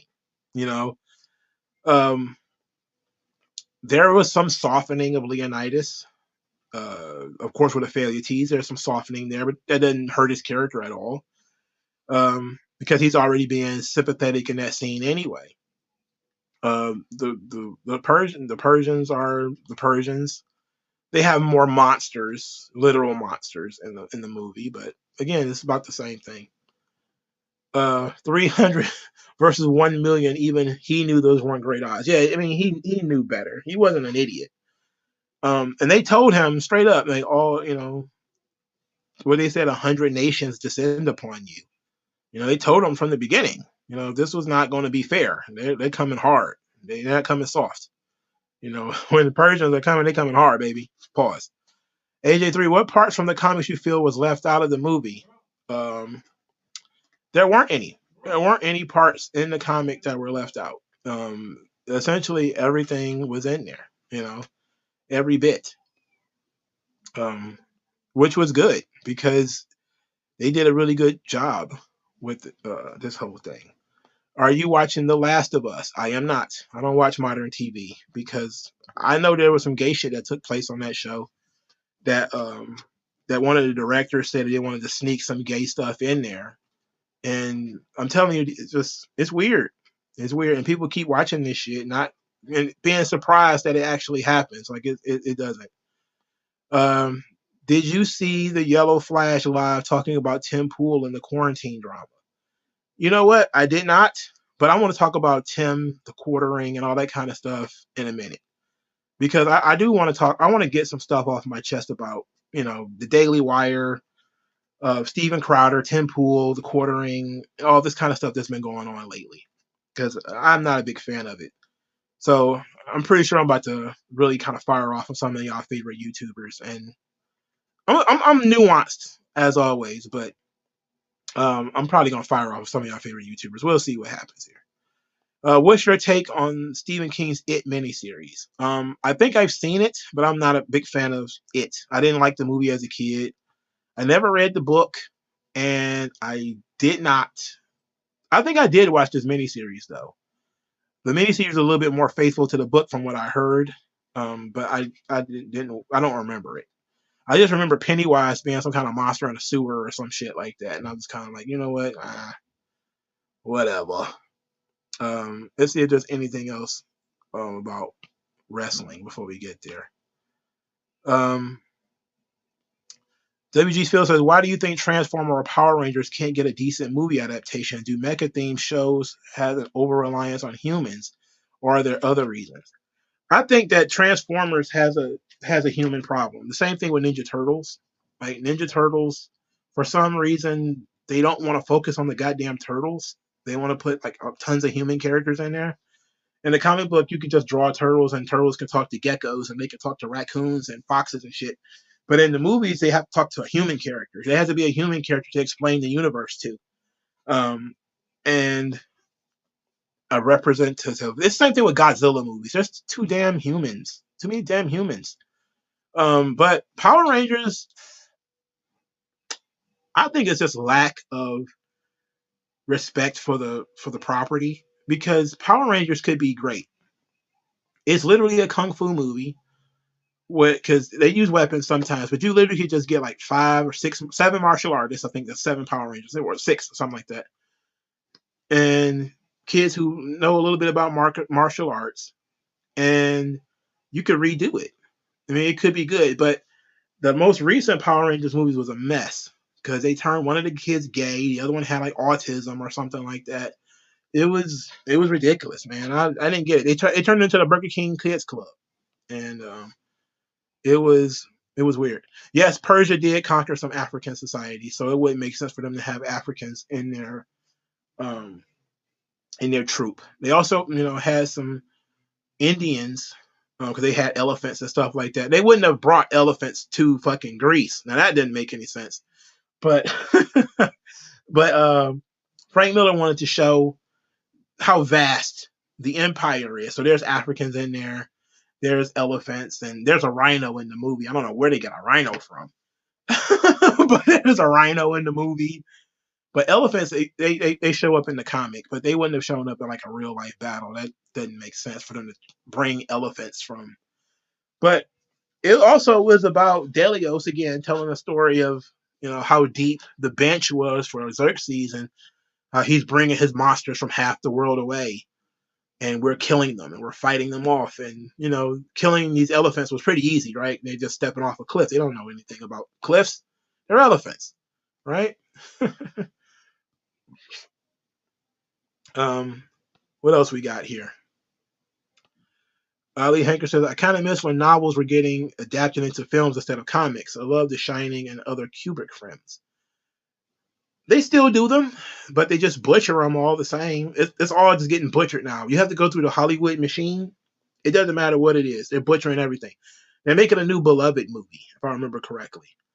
Yeah, they're making a new Beloved movie. They're still making movies out of novels. They're still doing that. I was about to say Doctor Fate. Doctor Sleep was a Stephen King movie that was based on a comic book. That was supposed to be the not comic book but a novel. It was based off the I think the sequel to The Shining. Be Cool. I actually read the book, and the book is terrible. It's a good writer, but the book is awful. And it's actually written with The Rock in mind. It's a big giant gay Samoan, and it's just like, oh, okay, sure, if you say so. Let's see. I guess is that it? Or AJ3 says, do you think Alan Moore is right, or is he just a grumpy old man out of touch about comic books and entertainment of today? Well, it depends on which issues we're talking about. When he says stuff like superhero movies are for giant children, and or all that kind of stuff, you have to take it with a grain of salt because he clearly is just trying to needle people. He continues to do superhero comics and stuff like that, even as he talks shit about superheroes and stuff like that. But a lot of it is bitterness, because he's always been a poor, put upon artist who never got what he felt like he deserved and all that kind of crap. Because that's just generally how Alan Moore has been, and a lot of his fanboys, they like to hear that kind of stuff from him. But generally speaking, who the hell cares about Alan Moore and what he thinks about anything? Because he's basically a hermit at this point.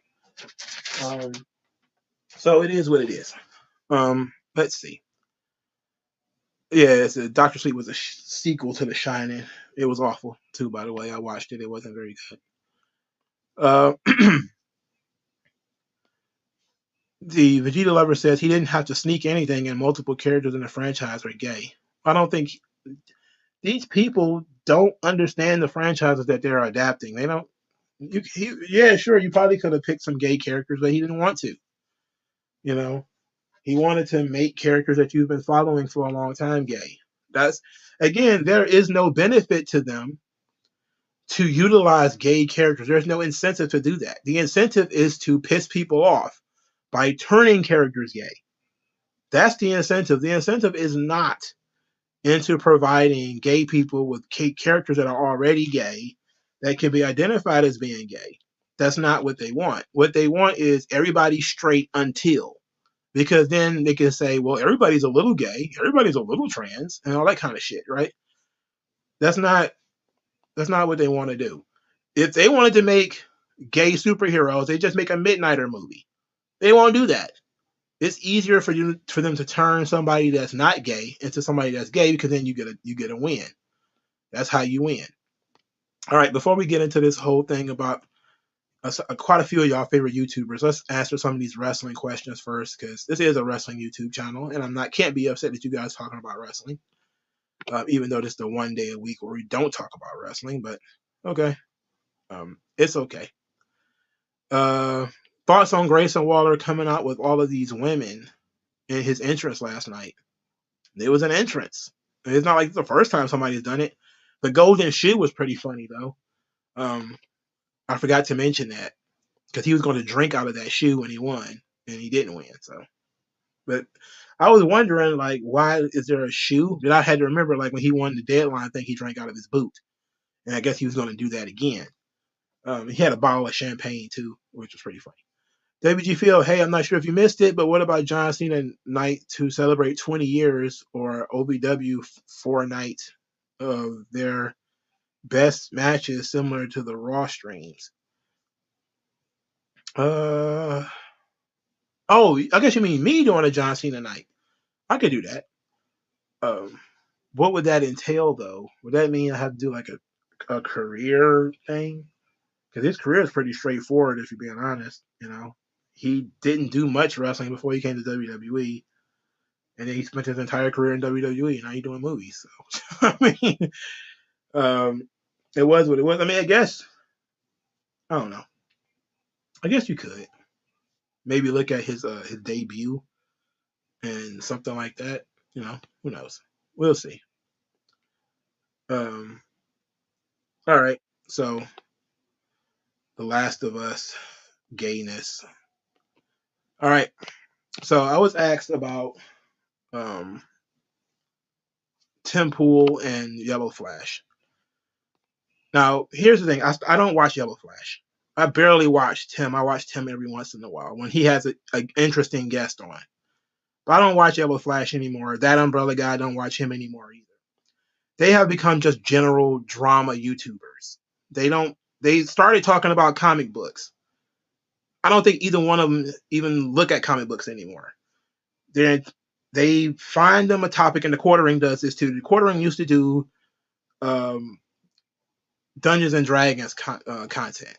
You know, I was never into Dungeons and Dragons, but it was interesting watching him go through that situation where he was being canceled from that community. I hate using that word, but that's the best word that fits. Is that when everybody was going through the early days of Comicsgate, the later days of Gamergate, and people was being kicked out of their favorite hobbies, a lot of YouTubers popped up during that time.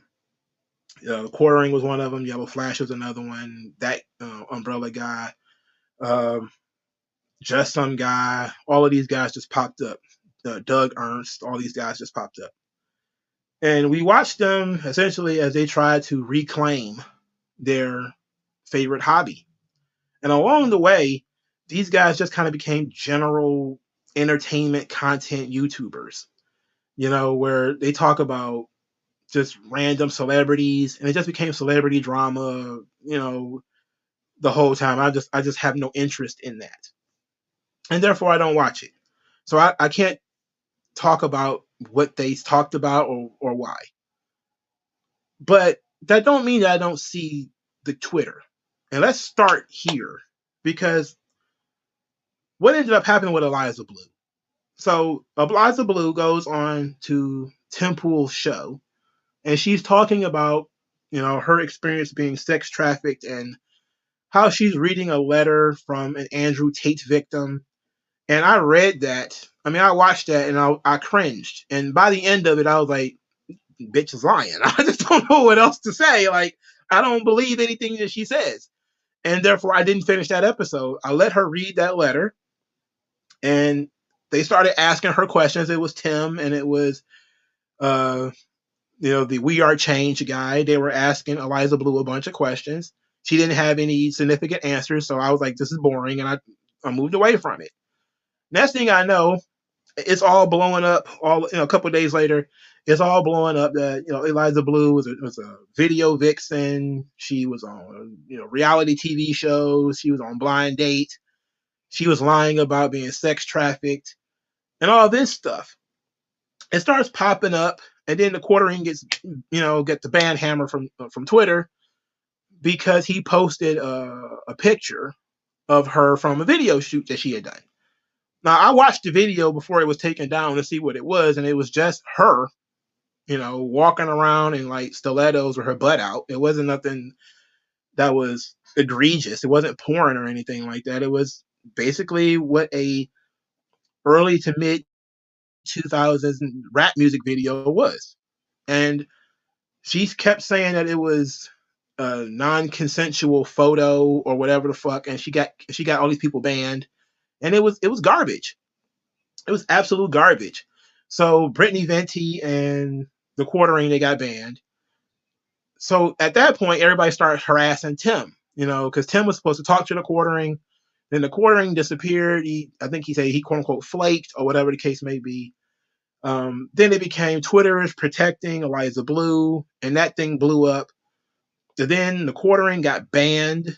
Well, he got blocked by Tim, and then he became obsessed with Tim. And it seemed like every other tweet was about Tim. Why did Tim block me? And then it wasn't just him. It was because the quartering is a pretty big channel. So he's got like tons of subscribers that are like tweeting constantly. Why don't you talk to the quartering? Why don't you talk about Eliza Blue? Why don't you do this? Why don't you do that? And I'm just sitting here, I'm just watching this shit. And I'm like, why don't you people just understand that not everybody has the same level of interest in the same shit? Like, Tim talked to the girl. If she was lying, then she was lying. It is what it is. Nobody can prove that she was lying. I can pretty much say, because I'm jumping to conclusions, I'm pretty sure she was fucking lying. But he's done with it. If he doesn't want to talk about it anymore, the quartering got 1 million fucking subscribers. You guys talk about it. Why is he constant? He does this shit all the time. It's so fucking frustrating because he was just doing it with Steven Crowder and Daily Wire. He was constantly talking about Daily Wire. Constantly. He's not involved in this. But he's just continuing. It was just like, I was like, I get it. I get now why Anita Sarkeesian was like, she was being harassed by Sargon, right? You can look at it and be like, he wasn't really harassing her. But anytime she did anything, he made sure he was there to respond. And that does come across like harassment. It's like, at some point, you have to let shit go. You have to let it go. You have to move on. Find something else to do. Now, eventually he did, which was great. He had to almost lose everything before he finally moved on. But at some point, you have to move on. And I feel like the quartering lingers on things too much. Like, he got so detached from what his channel was 4 or 5 years ago that now he's just a general drama YouTuber. And that shit's annoying. So I fucking muted him. And it's not even personal. Like, I don't watch his content anyway, but sometimes he might talk about something that is interesting. But now I'm like, I don't even care anymore. It's like him and his followers are obsessed. They get obsessed with subjects. And it's not even, let's say that it's not an obsession. Let's say that he has a financial incentive to beat drums. So because he is in the YouTube business, he's in the let's get some attention business, he is going to, whenever something happens, continue making content about it. Just constantly, constant churn of content. No matter what it is, just constant. And it comes across as being an obsession. It's not an obsession because, he probably doesn't think that much about it. But he's financially incentivized to keep making that content because people are going to keep watching it. The algorithm is going to keep spinning it. I didn't watch any videos on Eliza Blue. I didn't watch not one. Right? I watched her on Tim. That was it. And then I watched that World Star Hip Hop video. I keep getting Eliza Blue stuff. People debunking Eliza Blue. I'm like, I don't care enough about this. Why does this shit keep popping up? Get rid of this. And then that's when I realized And it became the same thing with like Christopher Rufo and the trans stuff and lives with TikTok and all that stuff. And I just started saying like, man, if I the only way I see all of those trans kids and all those gay teachers and stuff like that is when like Republicans retweet that shit onto their own timeline. That's the only time I see it. Is when some kind of Republican or conservative or libertarian tweets that shit onto their own timeline. That's the only time I see it. I got all that shit blocked on YouTube, on YouTube and Twitter. I don't watch none of that stuff. I don't click none of those videos. So the algorithm doesn't feed me that shit, right? And that's the thing about the algorithm. I watched Sydney Watson do a video about TikTok, right?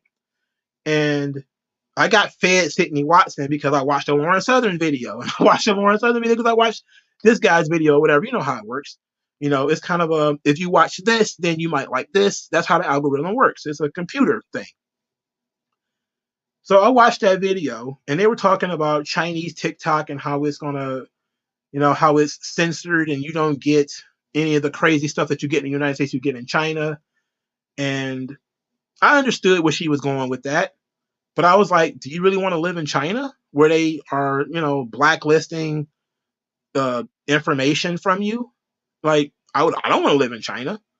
I'm pretty sure any conservative who would think more than a couple of seconds, you don't want to live in China either. So what are you going to do about the TikTok problem? And everybody's yelling about the algorithm, the algorithm, the algorithm. I said, stop clicking the gay videos. It's that simple. You keep getting fed gay teacher videos and all that kind of shit because you keep watching them. You keep clicking those damn videos because you want to see this car crash of what this freak in this car is doing. They're weeping with purple hair. You want to see why. So you click the video. And guess what? YouTube, Twitter, TikTok, it's going to keep feeding you that same garbage. Stop clicking those fucking videos. This shit, social media is a choose your own adventure. That's literally the case. You can block whatever you want. I went into Twitter. It got so annoying one Pride Month, I blocked everything gay. I blocked everything gay. I put a block on rainbow flags. I put a block on rainbows. Hashtag Pride Month, the word pride. I got rid of all of it. And guess what? Some of it slipped through, but for the most part, I was free and clear of all of that crazy LGBT stuff for that entire month. And I don't get inundated with that crap because I don't click those videos. I don't interact with that stuff on Twitter. I don't interact with that stuff on YouTube. I don't get a lot of it. But I do get a lot of diversity, equity, and inclusion, Christopher Rufo, sort of Project Veritas kind of stuff, because that's the kind of stuff that I watch. So I kind of understood it in a way where, hey, when you go to the comic book shop, you set up a pre-order list. You set up a pull list. If you go to a comic book shop enough, the owners or the people who work behind the register, they will learn who you are, and then they will pull stuff for you. They'll say, "Oh yeah, you usually get all the Spider-Man stuff. You didn't ask for this, but I figured you might like it. It's Spider-Man. You like Spider-Man. This kind of stuff that you might like." That's what the algorithm does. If you go on Instacart, it offers you things that you bought from Instacart before. Like I bought feta cheese from Instacart once. As soon as I go back on Instacart, hey, buy again this feta cheese that you bought before? Yes, actually, I will buy it again. That kind of thing. People talk about the algorithm like it's, sometimes you can say that it might be kind of fugazi. But for the most part, this is choose your own adventure. A lot of these conservatives don't understand the concept of personal responsibility cutting both ways. A lot of this, you've seen a lot of the trans teachers and the drag queen stuff is because you keep clicking those videos. You're doing that. Stop clicking the tranny videos and maybe they will go away. Maybe if you put a block on it, you won't get it. I can understand being frustrated, and because a lot of the left wingers, they know that they're doing this, which is why they slip this stuff into like the Proud Family or to The Last of Us and all that kind of stuff, because it gets a way of getting around, people, putting a block on homosexual stuff or whatever. when it comes to their social media or whatever. But if you just block that shit, you don't have to worry about it. It's a choose your own adventure situation. Like literally, stop clicking the tranny videos.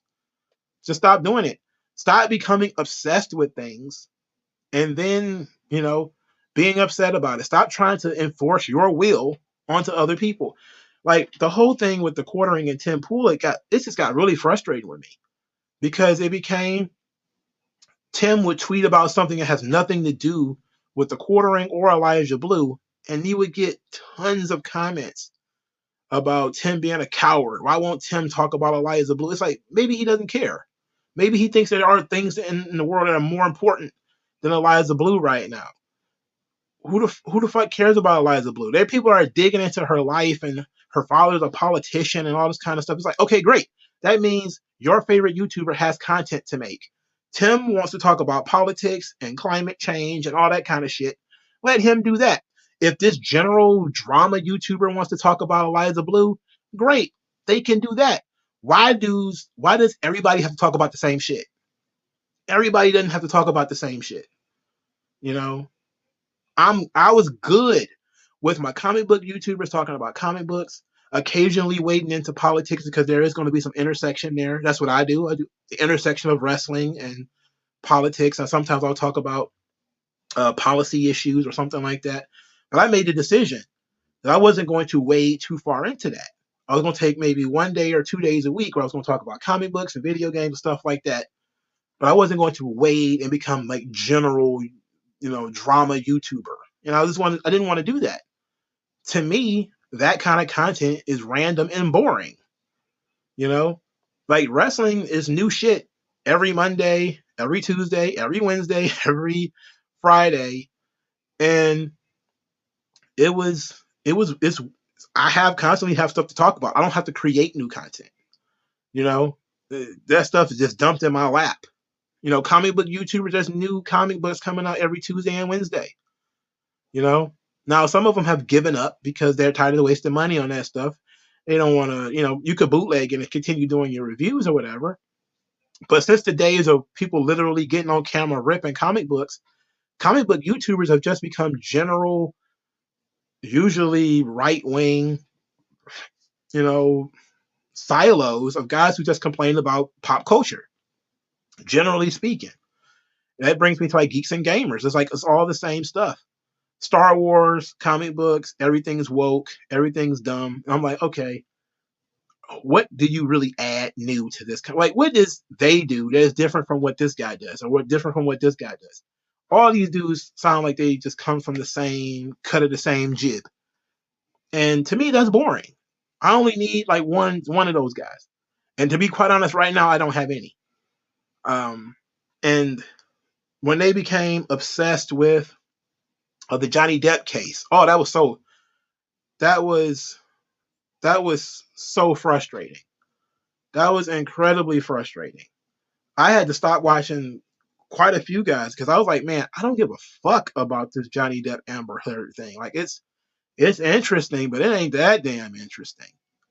These dudes were doing like hella live streams about it, like 2 or 3 times a day. Like dudes have quit their day job and just become professional YouTubers, and now they become the CNN of YouTube, where they're permanently online. They're permanently all about this same shit. Any nugget that comes out, they have to do an hour on it. It just seems ridiculous to me. And to me, I just kind of like, it's interesting, but I don't care that much. I literally don't care that much. So I don't really rock with a lot of these YouTubers. Now, the Crowder Daily Wire stuff I thought was very interesting. You know, um, that one was particularly interesting because it exposed a lot of people. The Crowder Daily Wire thing exposed a lot of people. Yeah, that umbrella guy he just became again. I use the word obsessed, but it's usually a financial incentive. It's not literally it's on his brain all the time. It's just become that kind of stuff made him money. It's helping him take care of his family. It's helping him take care of his children. So he's going to continue hitting that drum. He's going to continue beating that drum. But for me, as a consumer of that stuff, I have not watched that Umbrella Guy video in over 2 years. And he's on the verge of getting muted on Twitter too. Him, Yellow Flash, and the Quartering. They're all just the same shit. All of them are the same shit. Just different voices. It's like, that's boring. I'm sorry. It's boring. All of you talking about the same shit is boring. From the same perspective, it's all boring. I don't give a shit. I don't care about fucking celebrities. Like, everybody's in an uproar right now about the Odd Family. Not the Odd Family, the Proud Family. And I was like, I just made one comment about it. It's hilarious that the left thinks slavery works. If you say that slavery built the American society, you're saying that slavery works. It was effective as an economic system. There's tons of evidence that proves that otherwise. If you choose to believe it, go ahead. You can do you. But nobody believes that shit. I wasn't going to spend 10 minutes, 15 minutes, 20 minutes talking about the fucking Proud Family. I never watched the original show. I saw a stupid clip online from a fucking Disney cartoon. I know Disney is woke as fuck. I know it's going to be terrible. I already know this stuff. You're not telling me anything new. All right? It's the same old song and dance that they've been doing before. Let's talk about something else. Okay? I'll leave that to them. Like, I didn't really want to talk about Velma a couple of weeks ago, but I ended up doing it. I really didn't want to. And I resisted the urge to talk about the Proud Family in any important way this week. I may do like a 1-minute debunk of it just because I need subscribers. I'm not gonna hold you up. I need subscribers. I'm not gonna hold you up. But I don't want to become like a general everybody's coming from the same position YouTuber. I don't want to do that. It's boring to me. But let's double back to Crowder and the Daily Wire real quick. Because I wanted to wait until everybody said, at least I got bits and pieces from everybody's perspective first. And today I watched Mikaela Peterson, Jordan Peterson's daughter. I watched her video because I forgot she even does this stuff. She runs her dad's business essentially. And she explained how their business with Daily Wire and all that kind of stuff. But I kind of figured what it was already without jumping too deeply into it. What happened, again, like I said, it exposed a lot of people. So Steven Crowder's initial video, I was kind of like, okay, sounds like the Daily Wire. But why is everybody saying it's the Daily Wire? It could be somebody else. Turns out that it was the Daily Wire. And I was like, oh, not much of a surprise there. Then Jeremy goes through the entire video. Jeremy Boring, the CEO of Daily Wire, he goes through the contract, yada, yada, yada. It's just a term sheet, blah, blah, blah, blah. It's just a basis for us to begin debating, to begin negotiations. It's just, hey, let's start here. We got to start somewhere. Let's start here. Which makes sense. You send him a boilerplate thing. He chops it up, sends it back. You chop it up, send it back. You go back and forth. Mikaela Peterson said they negotiated for 5 months with Daily Wire. But the bottom line is you negotiate that long if you're interested in being in business with those people. It was pretty clear from Steven Crowder, he probably was not in any way interested in doing business with the Daily Wire from the first place. He didn't want to be a part of their. It's two different fan bases anyway. All right. The Daily Wire is suburban dads like Matt Walsh, who are Leave It to Beaver, Safe, those guys, right? Matt Walsh wears a tie on TV every damn day. He's on YouTube. He's not on TV. He's a stick in the mud. He doesn't watch cartoons. He has no opinion on pop culture outside of if it's not Christian, it's, demonic or whatever the hell. Even if he's, sometimes being jokey about that. He's very dry. To me, Daily Wire is Ben Shapiro and Matt Walsh. Those two guys. Because everybody else is just a variation of that. Peterson, of course, is a completely different thing. But most people on Daily Wire is either Ben Shapiro or Matt Walsh. Okay, Michael Knowles is just Matt Walsh with a personality. All right, so Matt Walsh to me defines what Daily Wire is. He is the demographic that they're shooting for. Middle America, uh, regular soccer dad who got us into this situation because he can't tell his princess no. Daily Wire is they're not radical conservatives. They're not radical conservatives or radical like when Matt Walsh got into an argument with Maj Toure over the weekend about a video. Got to understand, Matt Walsh is a regular old suburban dad. He's a Leave It to Beaver 1950s dad. That's his situation. He's not going to pivot from that. Okay, it's not going to change. Those guys and Steven Crowder have very little in common. Steven Crowder is probably a favorite among young Christian conservatives who do like comic books and video games and that kind of stuff. And Steven Crowder fancies himself to be a comedian. I personally don't think Steven Crowder is funny. I like to change my mind segments, so I watch those. I don't really watch Steven Crowder's show, and now I don't watch his show at all because he recorded that conversation with Jeremy Boring. Okay? To me, once he did that, his credibility went into the toilet, and I don't want to see or hear anything out of Steven Crowder. When he says, "Oh, these are my friends," yada yada yada, and then you recorded them in order to try to make them look bad. No, we're not going that route. And it exposed a lot of people. Rakita Law, Robert Barnes, all these people who are kind of like, yeah, you should record conversations with your friends and then try to play gotcha games with it. Like, what kind of conservatism is that? You know? What kind of conservatism is that? To stab your friends in the back over a bad contract that you could have just not signed and nobody even knew you were even offered that? Even if you consider it a bad contract. It was a bad contract for Steven Crowder, but it wasn't like the most horrible contract ever. You know, Michaela Peterson said they got pretty much the same thing. But it was, I think, what that Banshee, what's her name? Candace Owens, she got the same thing, essentially.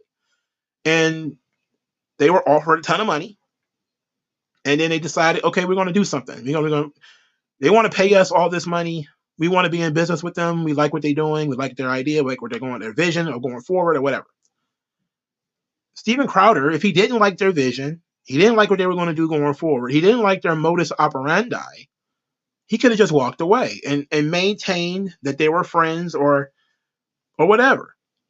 Daily Wire could have made Steven Crowder the conservative version of Dave Chappelle or whatever. Just pay him to do comedy shows. He didn't have to be on the network all the time. Just pay him to do a comedy show. Keep it behind your paywall or whatever. And that could have been it. He didn't need to be there on a permanent basis. But that's how you could have gotten if you would have actually negotiated. But I don't think they were negotiating fairly anyway. And most people say, well, Daily Wire were the ones that weren't negotiating fairly. It's like, well, I don't know. But the bottom line is when Crowder recorded a conversation to try to out his friends, he became a snake. And he is actively helping the left at that point, right?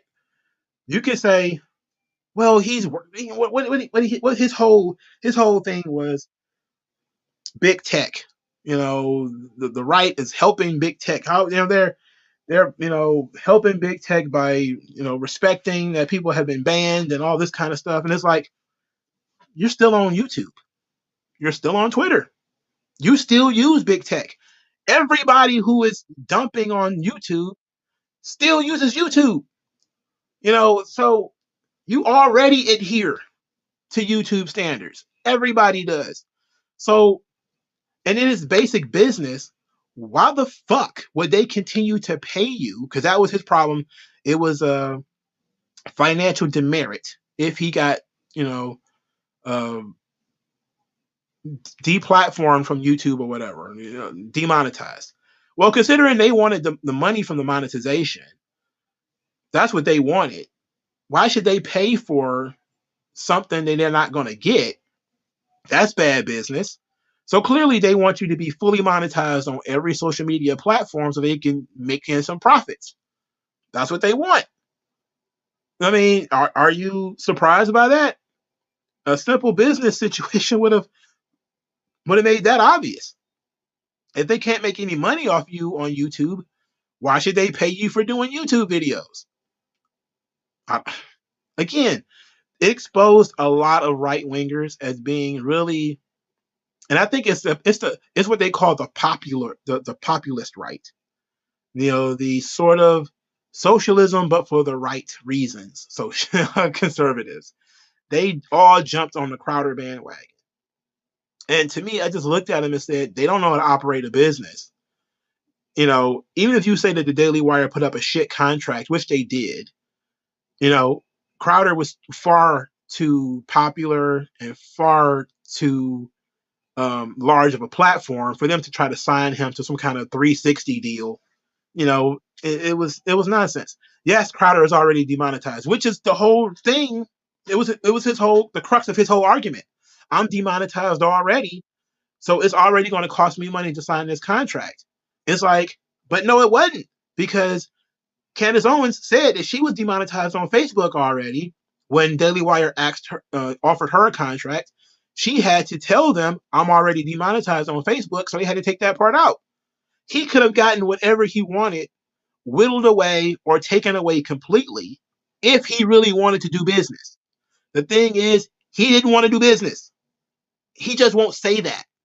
Some people are saying, well, he just wanted more money, which he probably did. But the thing is, he likely did not want to do business with Daily Wire. For whatever reason, he didn't want to do business with them. Instead of just saying that, he went through this whole thing about, the big con working with big tech and how he's going to fight against them and all that. And I'm thinking like, oh, okay, so you're going to continue making YouTube videos about how YouTube is bad. Okay. Selling mugs. No, okay, sure. This is stupid. At least Daily Wire is up front. They don't want to get banned off of YouTube and all that kind of stuff because those are revenue streams. Why would you want to cut yourself off from revenue streams? A lot of Steven Crowder's fan base who are all on his, I don't want to be too vulgar, but they were on his dick about this. They're not thinking.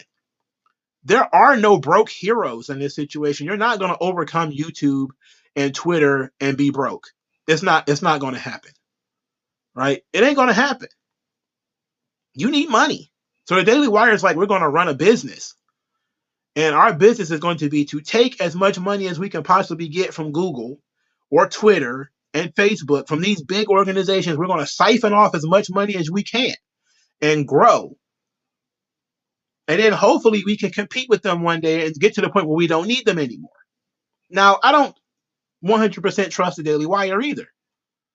A lot of their movies are bullshit Hollywood scripts that they bought, and then they just turned them into regular movies. Like, these are the guys who talked about traditional family values, and their first fucking movie was Gina Carano with a gun.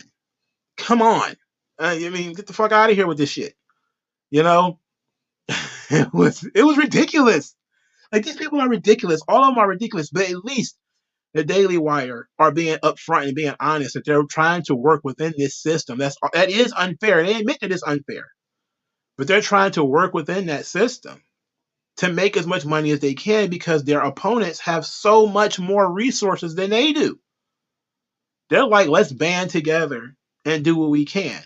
Now, I'm not saying that Crowder should have signed that contract. I don't believe he should have. I think he's probably better off on his own anyway. I don't think that those two entities should even merge too much more. Then they should have said, hey, you don't want to, do your weekly show on our podcast. How about we do a very special quarterly thing where we pay you X amount of dollars and you come down to the studio and you do a stand-up comedy show and yada, yada, yada. Again, Daily Wire helps pay for Jordan Peterson's tours. Like, they film his tours. They could have did the same thing for Steven Crowder if they wanted to.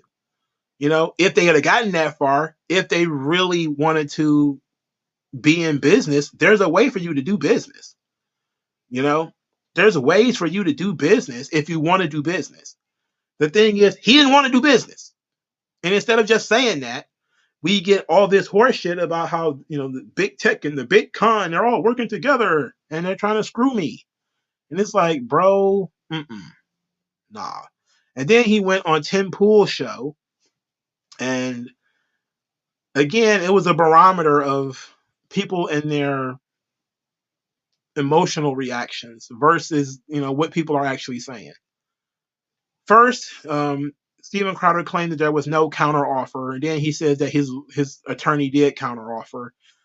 Most people are just kind of like that went over people's heads. It's like, okay, so you were engaging in negotiations, it didn't go your way, you just had to blow it up. Okay, that's fine. You still don't throw your friends under the bus like that. If they would have done something terrible to him, I could see him throwing them under the bus like that.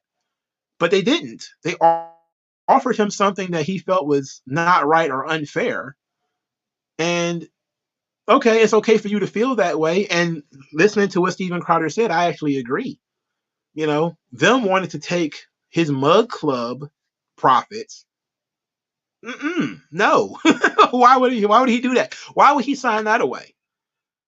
That would be dumb of him, right? That would be stupid. Jordan Peterson was asked to sign away his podcast. Mikaela Peterson was like, we're not doing that. We're not signing away the podcast. We're not doing it. And they didn't have to. And he still went with the Daily Wire and he does extra stuff for them and all that kind of shit. So he could have, but that's the thing about being an independent contractor is that you get this boilerplate contract that has all of these little bullet points in it. But this does not apply to you because you're not going to be doing this. This does not apply to you because this doesn't matter. This might apply to you differently than it applies to someone else. So you need to modify that. You're going to be traveling. Are you going to be traveling more or less? Yada, yada, yada. Steven Crowder wanted to pay for his own studio. He wanted to do it for himself. Right? Because Daily Wire wanted to hook him up. But he said, no, I want to do it myself. I don't want to work out of your studio. I want to work out of my studio.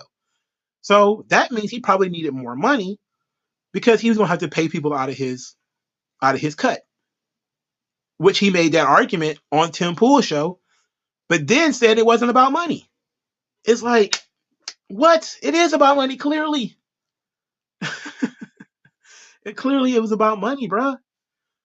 It was stupid. And it's like this thing exposed so many people and it got so annoying that I was like, I'm gonna wait before I talk about it because it was so annoying and I kept hearing so much of it. It pissed me off so badly. I was like, enough of this. I don't see how you can side with Steven Crowder after he recorded that conversation, and then took Boring out of context. What Jeremy Boring said about calling people wage slaves is that he was saying take people who don't have anything. You don't have a platform. They're trying to grow you as a performer. It's the same thing the music industry does. And that's why the contract didn't make any sense. Because it was a music industry contract where the company is taking all of the risk, right? You are a small YouTuber, a small musician. You got nothing but your ability. You got nothing but your talent. The organization, the corporation has a platform that reaches millions of people, hundreds of thousands or whatever, far more people than you have. In order to get access to those people, you have to give up some stuff. You don't have anything. You're not coming to the table with anything. So the company got more leverage over you. You have no leverage. So if they want to take your name, image, and likeness, they want to take some of the branding, some of that stuff, you might have to give that stuff up, if you can't, get over the hump. But as Daily Wire learned in negotiating with people who already have a platform, like Lauren Chin, like Candace Owens, like Jordan Peterson, like Steven Crowder, sometimes people already have a following and they're already comfortable in what they're doing. You coming along and saying you're going to try to collect all of this stuff and control their branding and all of this shit, control their social media accounts and all that. They don't want to hear that. they're not some entry level guy that you can take advantage of like that. No. And they should have learned their lesson when Lauren Chen turned them down. Because I watched her video too. They should have learned their lesson. Maybe there's some people who are doing okay by themselves, and us coming in there ain't really doing much to help them. You know, maybe you should be smarter. You know, so hopefully the Daily Wire got smart. But Steven Crowder, I think to me, just completely tanked his credibility. And I've just been very frustrated with a lot of the right wing YouTubers lately. It's just been very frustrating. Either they're bitching and complaining about Twitter and YouTube, and a lot of it is stuff that they're doing to themselves. They're obsessing over subjects that are completely and totally unnecessary. Um, they're doing excessively the same content over and over again. They're basically doing the same stuff together. It's like, if you're going to talk about the same fucking subject, let's do what Stitch and Adam does. Like, they do like a 6-hour live stream on a subject. It's just the two of them. You know, they debate, they talk, whatever, and then that's kind of it. Like, Tug and Yellow Flash should just do like an 8-hour live stream talking about, because they talk about the same shit. So it's not like you're operating in a different sphere of influence. You talk about the same shit. Just do an 8-hour live stream between the two of you, split the money, call it a day, you know, and that's it. You know, both of you putting out, 6 2-hour live streams a day is nonsense. That's bullshit. No, hell no. I'm not about to sit through that. I'm not about to sit through 30 minutes of these motherfuckers. You know, that's why I'm always so thankful that people listen to me as long as they listen. You know, even if it's 5 or 10 minutes. I look at the analytics sometimes, but I don't really focus on it. You know, I'm doing 2 hours and 17 minutes right now. Some people are probably gonna listen to like 20 minutes of this and that's it. I appreciate them because that's 20 minutes you can't get back. You know, I appreciate it. Thank you very much. But I'm not going to talk about the same shit. I'm just not. You know, unless it's something that's super egregious, I'm really just kind of gonna be like, I see it. I did hear about that. Here's my 1 minute, 2 minute thought on the subject, and then I'm moving on. You know, there's plenty of shit for me to talk about that other people are not talking about, and I have to do this with a millennial smart too, because I noticed that he does. We have a lot of the same crossover. So he'll do a subject, and I'll look, and I'm like, he's already done it. I'm not gonna do it. You know, it's like there's no point in us doing the exact same shit. You know, you already, because we agree so often on stuff. Like, there are some things where I'm a libertarian, he's a conservative Republican. We're not going to agree on those issues. I probably will do my own video. But if I mostly agree with what he's doing, I'll just go and hit the like button on his video, then I'll go do something else. Either A, you just saved me some work, I don't have to do my own video, or B, it'll wait. I'll do it on a live stream, I'll do it when I feel like it, I'll do it short or whatever. I don't need to get too far into it, you know? And I paid attention. That's all I did. I just paid attention. I looked at his content. I say we have a lot of crossover. A lot of the people that come to my channel come from his channel and vice versa. We don't need to say the same thing. We don't need to tackle the same subjects. Okay. He's doing that thing. I'll do something else. And that's just kind of how I've learned how to navigate the YouTube thing. Yes, it means his channel grows a lot faster. He's already been doing this for a long time. His channel grows a lot faster than mine. He pumps out videos quicker than I do because I like to take my time. I also like to do my videos at a specific time of day. You know, I like to do videos at night, um, when there's no like cars rolling by outside house or anything like that. So I I I'm watching this stuff. You know, it was um, it was interesting to watch people basically torch their own brand, and I just say, look, you know, it was another one. It was Geeks and Gamers, but it was another one, World Class Bullshitters. It's like they just became the same stuff.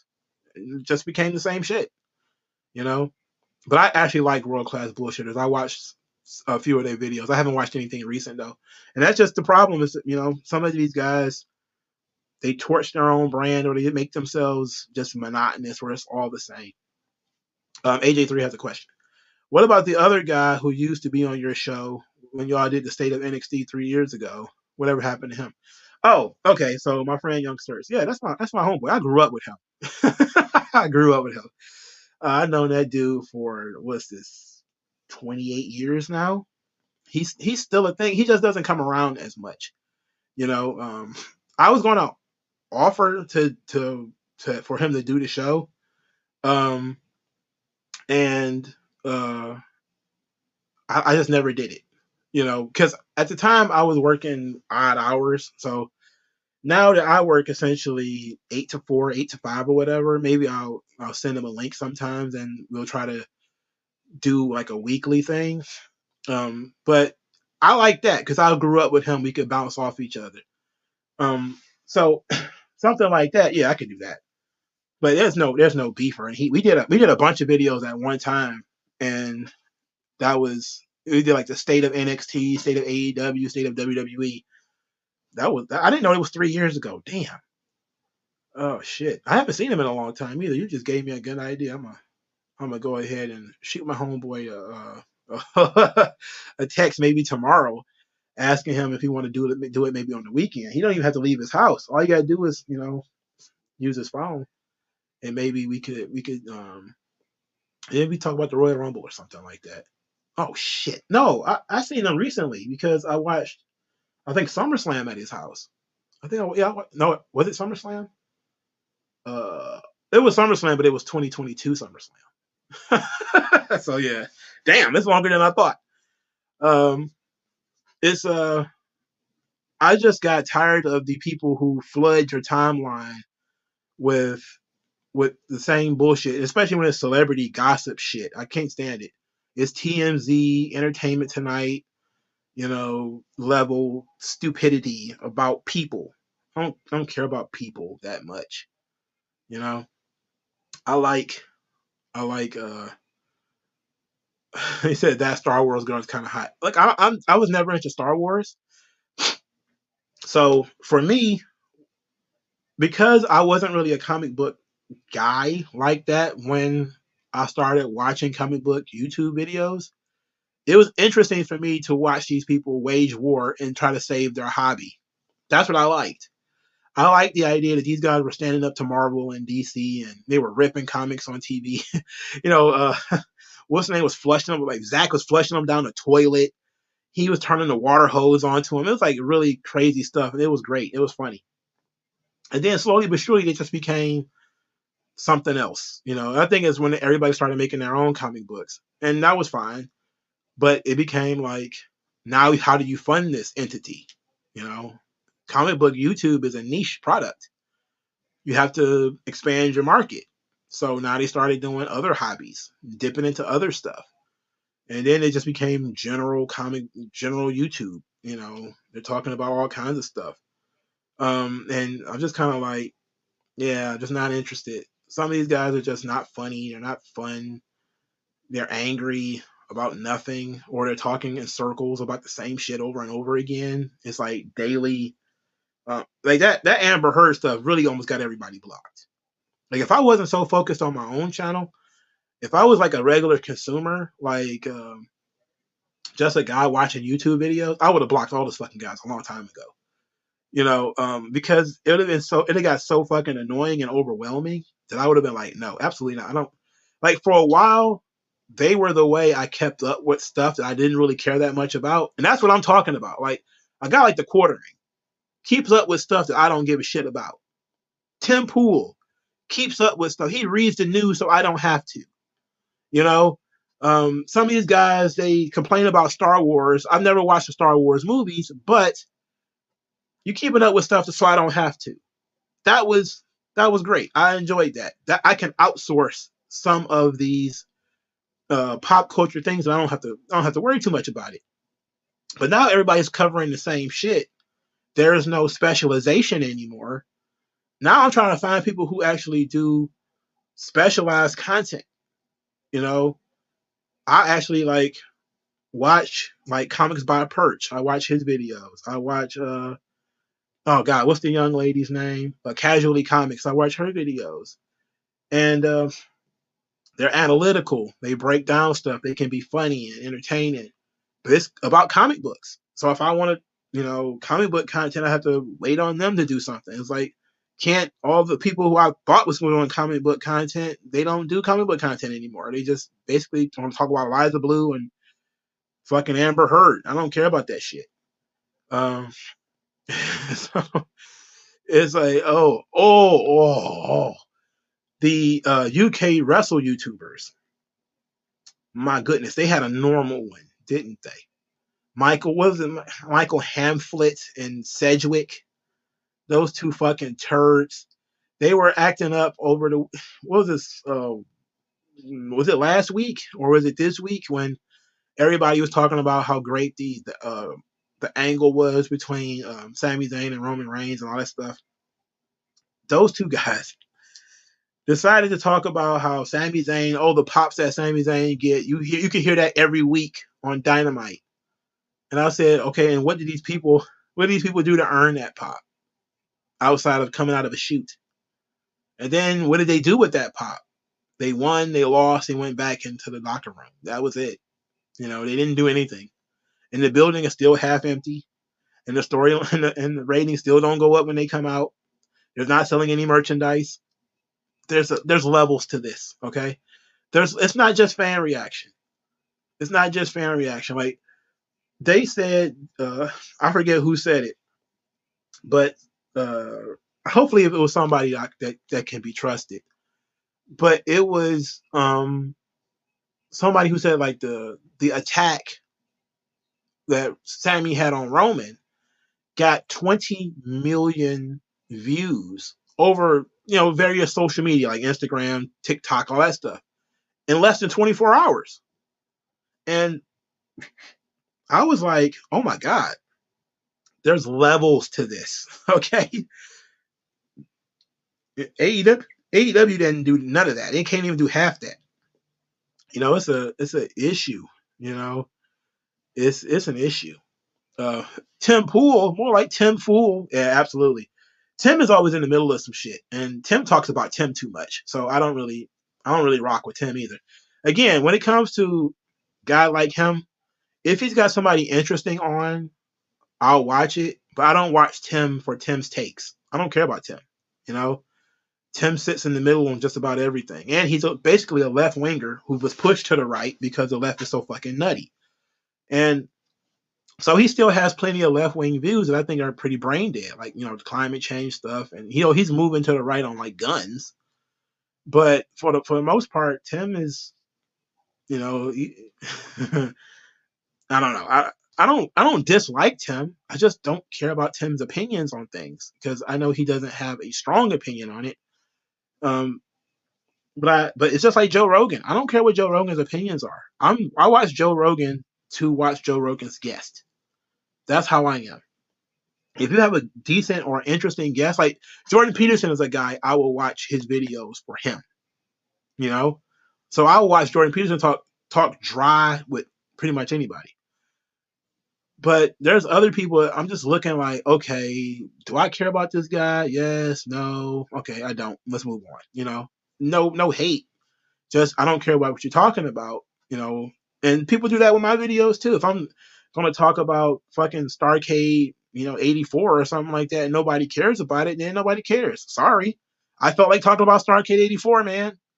You don't want to talk about it. So, it is what it is. I can't be mad at you because you're not feeling what I'm feeling at that moment in time. But maybe you'll come back to it. That's why we put it up on YouTube. Maybe you don't feel like it today, but maybe tomorrow you might like it. Maybe in a week or later it might come relevant to you or whatever. I don't want to tell people what kind of content they should make. I don't. That's not my place. But I'm saying as a consumer, I don't watch these fucking videos. Geeks and Gamers, World Class Bullshitters, That Umbrella Guy, your boy Zach. I'm about ready to ban all the motherfuckers and say I'm not watching any of this shit anymore because all of you are talking the same.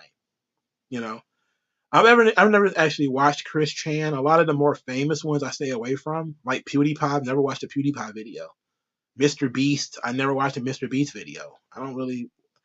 Most of the YouTube stuff I watch is historical. I watch MMA videos.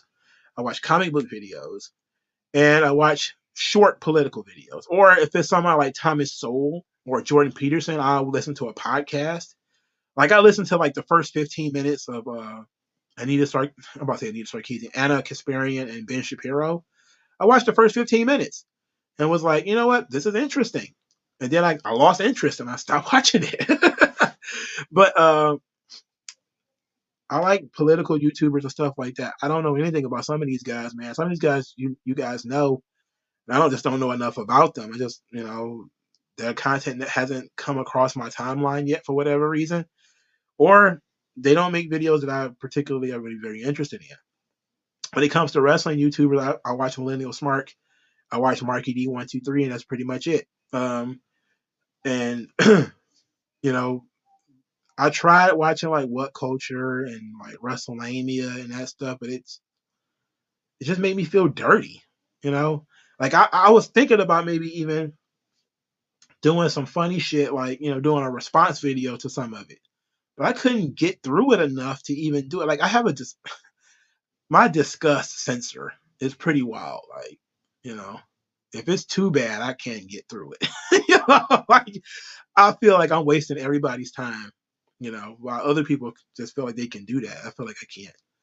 And I just don't care enough in order to dedicate a lot of time to it. But I still see what people say, you know. I still hear what people say sometimes. And I just shake my head and just be like, like my man Society Reviews, he does movie reviews. So I really like his channel too. I watch his podcast. Sometimes I'm even on it, if I have time and I've seen the movie, which is rare. But I do, we do that. But I just feel like, you know, are you mean original? Is it original wrestling stories or something like that? Now, uh, that channel, I wasn't going to say anything. I think I put out a post maybe 2 or 3 months ago about a YouTube channel where I basically busted them reading Wikipedia, uh, word for word, and I believe it was that channel. You know, I'm telling you, I literally it was on like Haystacks Calhoun or whatever. Literally, I went to the Wikipedia and it was word for word, like what he said in that video was in the Wikipedia. And I just looked and I was like, ah, okay.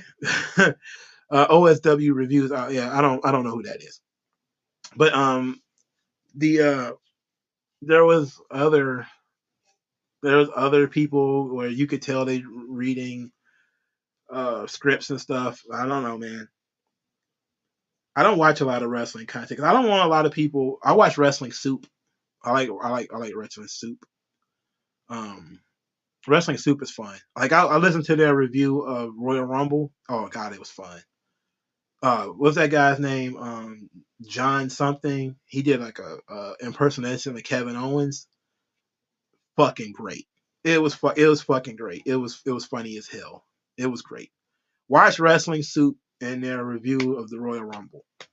It was very good. Mission, those boys are they just killing it. They did a great job.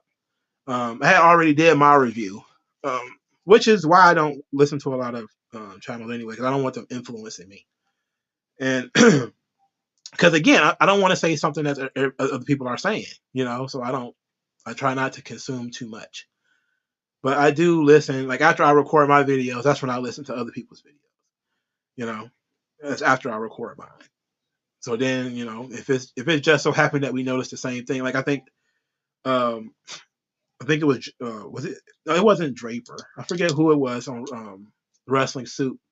They also complained about the lack of feel good moments at the Royal Rumble, surprises and what baby faces should do in a situation and that kind of stuff. Like where do baby faces go? And it's like, wow, I'm not the only one that's noticing it, but I'm not aping their content. It's still original enough. But I like that stuff. Like I used to really really like Ring Rust Radio. I was a big fan of Ring Rust Radio. It became unbearable when AEW happened though, because like the host was like an AEW fanboy, and it got super annoying. I'm talking super annoying. And I was just like, oh God, no, I can't do this anymore. I still follow them on Twitter, but they don't post a lot on Twitter. So, but I don't listen to the whole show anymore either. It's unfortunate, but because I really like their dynamic, I like how they play off of each other. I like their jokes and stuff like that. I thought it was fun. You know, I think they came to the product with the right energy. It was analytical, but it was also just fans being fans. It wasn't a know-it-all sort of mentality, you know. So it was fun, but I don't follow a lot of channels. Some of them I just don't. I just never come across them. But I try to maintain. I don't want to again end up crossing too many streams with other people. So I'm very wary of like oh god, his name is right on the tip of my tongue too. But he's another wrestling YouTuber. Shit, the white guy. You know what I'm talking about. I'm very conscious of what he does too. Um, he's been around for a long time though. He did a sit down with Don Tony. You probably know who I'm talking about. Um, but his name right on the tip of my tongue, and I can't think of it. But he also does like 4 hour live streams, and I was kind of like, yeah, I ain't sitting through that one, buddy. Um, you have to be considerate here. Um, and I know like they set up like super chats and stuff like that, so it's a way of them making some cash. But no, it's not JD from New York. I'm not listening to JD from New York. He yells too much. He's not he's not he's not Mongo friendly. I can tell you that. You got to if you're gonna be. It's not Solid Monster either. I gave up on Solid Monster years ago. Um, it's another white guy. He's I think he's also from New York, New Jersey, or whatever. I'm trying to look and see what his name is on YouTube while I'm talking. Uh, it's gonna pop up eventually. Um, so it'll pop up eventually. But I don't remember what his name is. I have no idea what his name is because I haven't watched a lot of his videos, and I haven't watched a video all the way through probably ever. But I do enjoy his takes when I do sit down and listen to them occasionally. I'm trying to see what his name is on here. Uh, I don't want to end this thing without saying his name because I feel like I want to give him a shout out. Uh, where is he? Where is he? Um, oh shit, Joe Cronin. That was his name. Joe Cronin. Yeah. So Joe Cronin, he's he's funny too. I thought he was funny. He's also been in the business a long time. No, it's not JD. What's up with y'all for JD from New York? But so that's pretty much it. I got frustrated with a bunch of YouTubers and just went on a mute. I didn't block anybody. I just went on a muting spree. I I block things that I feel like have no use for me. You know, I just don't want to deal with it. I mute things that annoy me. So the quartering became annoying. He got muted. Yellow Flash is getting annoying. Uh, that umbrella guy, he's getting annoying. You know, they don't offend me, but they are annoying me. And it's gotten to the point where I don't follow any of them on YouTube anymore. So you might be able to go back into some of their old videos and see that I've commented in some of those, but probably not in any recent ones. It's just they talk about subjects I don't care about. You know, yes, Joe Cronin. They talk about subjects I don't care about, and to a degree that I feel like is completely unnecessary because it comes across like an obsession, even if it's not.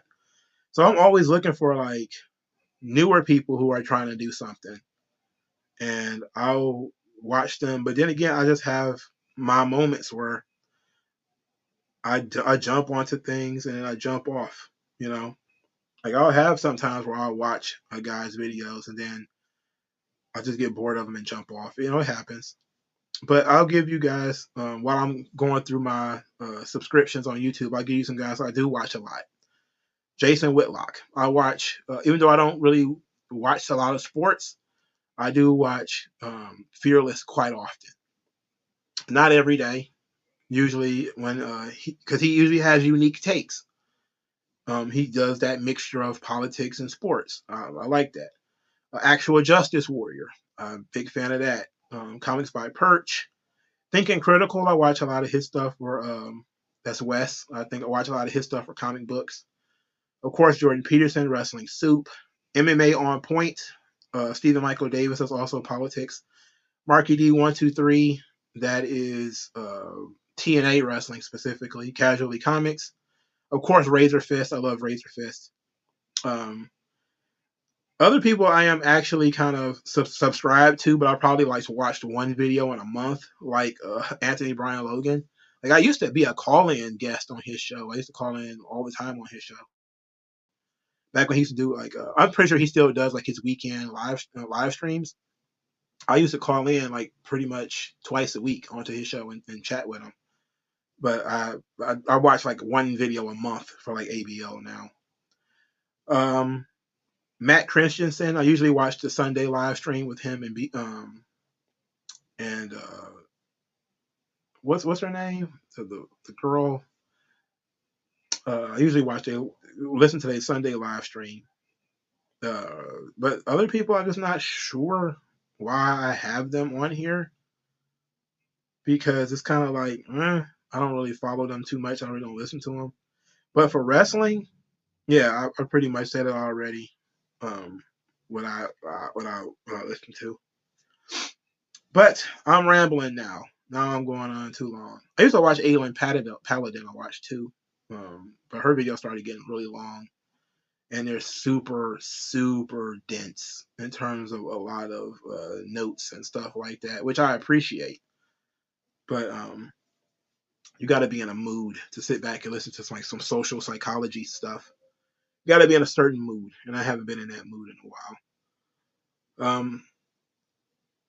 So that's about it. I like the hardcore history stuff from Dan Carlin too. Like those are some of my favorite podcasts. Like that's excellent right there. Some of the other stuff I may use for like I may of course I'm subscribed to Young Ripper, Eric July. I'm subscribed to like Girl on Cinema, even though I haven't watched like a Girl on Cinema video in forever. And now I look at her channel, it doesn't look like she has any content. She must have deleted her channel or deleted all her content off her channel. That's interesting. Didn't know that happened unless she got banned or something like that. Um, oh yeah, I forgot.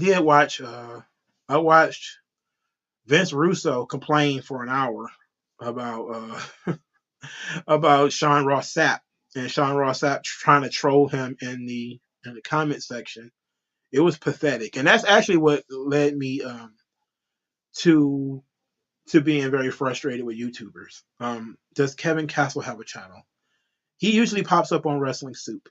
I don't think he has his own channel, but he usually pops up on Wrestling Soup. They have a nice little mix of guys over there, man. Wrestling Soup is the shit, as far as I'm concerned. They don't upload enough. I think they're mostly audio, and I don't really do Spotify and all that kind of shit. If it's not on, I probably need to do it more because I think I listen to Jordan Peterson on Joe Rogan on Spotify. But other than that, I really don't do Spotify. It's got to be a special occasion. I saw Jordan Peterson really pissed off a lot of the PUAs and like Rollo Tomasi and all those guys. And I was like, I wonder what happened. And that's what led me to listening to that whole thing. When all those guys started posting out of context clips, I was like, oh, he must have said something that pissed everybody off. Let's see what happened. It was mild. It was just Jordan Peterson doing Jordan Peterson stuff. So it wasn't like he went after anybody. So it wasn't a big deal. It was just dudes overreacting as usual, being protective of their grift. The PUA grift, they're very protective of that.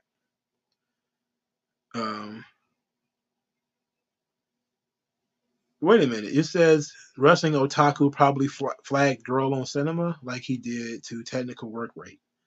I think I follow technical work rate on Twitter. If I don't, then I probably should, right?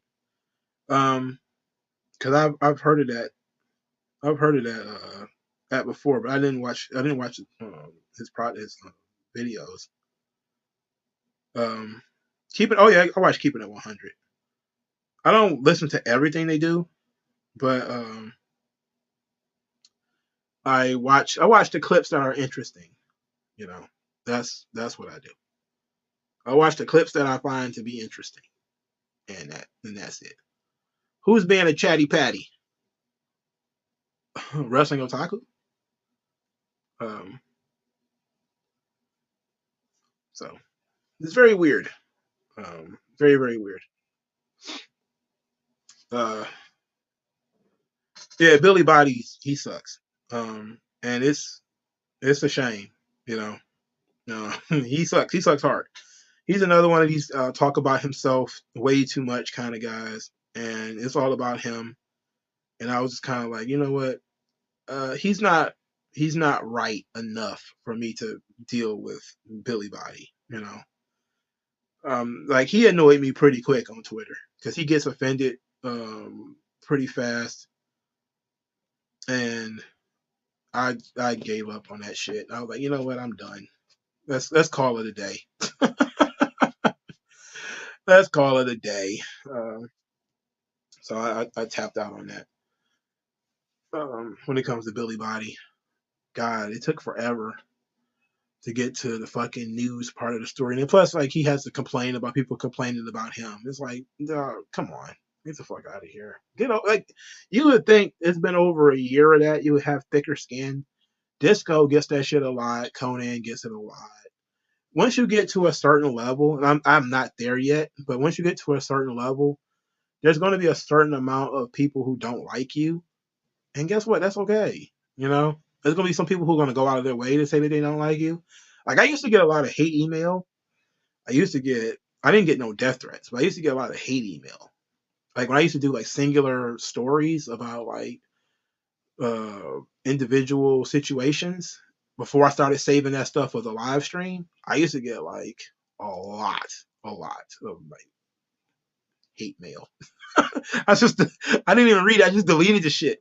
So like, if you sent me hate mail and you got this far into this video, I'm sorry, I probably didn't read it. I got bored of the hate mail.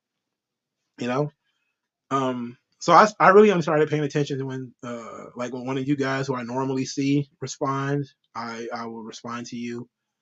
Um, if one of the subjects responds, I'm really paying attention. Like I said, I'll never forget when Joey Mercury jumped in the comment section in one of my videos and was like trying to take me down. I was like, oh, okay. Go for it, bro. Do your thing. That's when I felt like I was a proper YouTuber. I was like, oh, he trying to take me out. Okay. He didn't flag my channel or anything like that, but he tried to do his thing. I thought that was funny. But yeah, that's pretty much it. Um, the right wing YouTube grifters are getting on my nerves, and to me, it seems like they're making themselves worse this year, and this DeSantis and Trump thing is really going to tear them apart. It's like maybe if you got some fucking I don't know principles, this thing wouldn't happen. Like I was miffed with Sonny Johnson and Marge Touré the last couple of days over their whole. Well, Marge Touré is a libertarian, but Sonny Johnson is a conservative. But they always constantly wave into the fucking racist stuff. Like they want to argue with people and call people racist all the time. And that's not entirely what happened with Maj, but it happens often enough. My thing is, he's not annoying to me because I know what they're doing. I know what they're doing. They build up a white audience and then they try to see who can take it and who can't. But to me, it's like, why would you deal with that? Like, you get enough of that shit on the left. Why would you want to deal with that with right wingers too? Right wingers and libertarians. Like, why would you want to deal with that too? But I get what they're doing.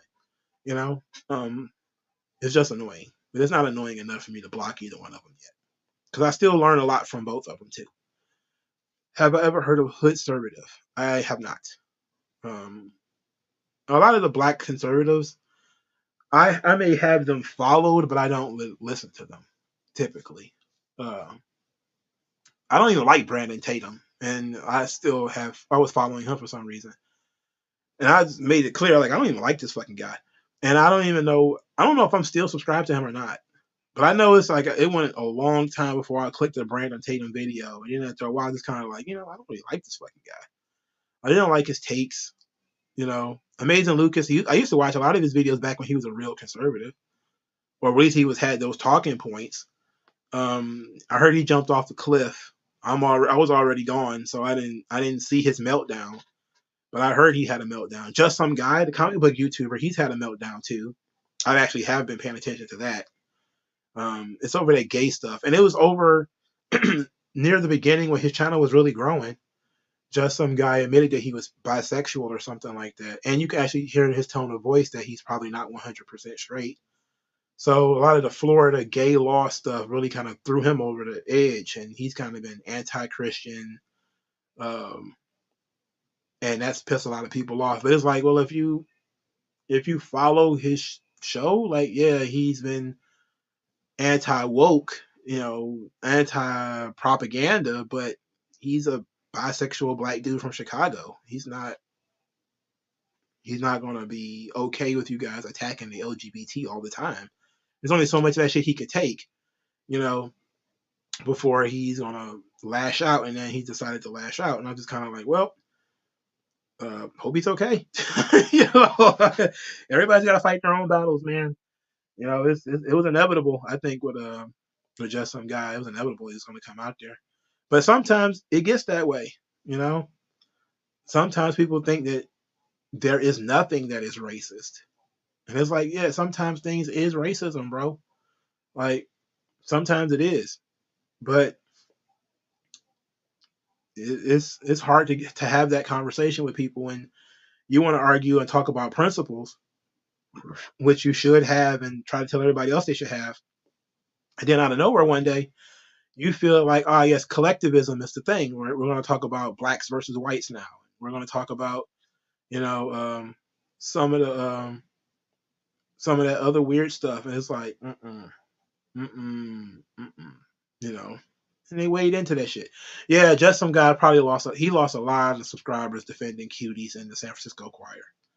He lost a lot of subscribers off that shit, especially cuties. The cuties thing was pretty bad. Um, him being bitchy on Twitter lost him a lot of subscribers too. Uh, I still hang on. Uh, I don't necessarily agree with everything that he says, but he hasn't gone far enough that I feel like, okay, I don't need. And plus, he doesn't post enough. He doesn't post enough for me to be like, I'm sick of this dude.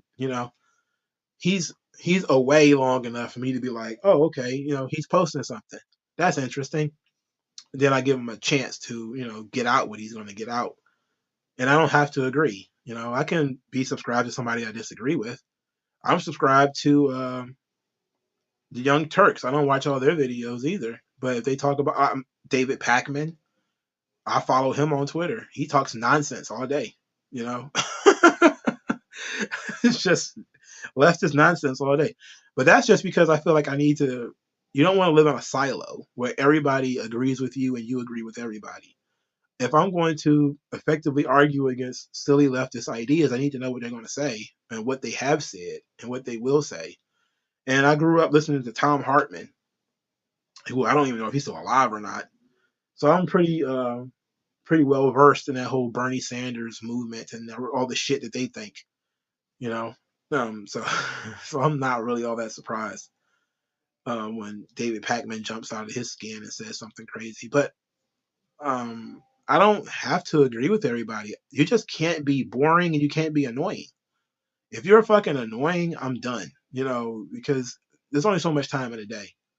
And if you're boring, then you're really done. Because really too much time in a day for that. And that's also why I try to offer nuanced ideas, so I don't feel like I'm propagandizing people. I'll tell you what the other people think, and I'll try to be as close as possible to what they think. But it was crazy.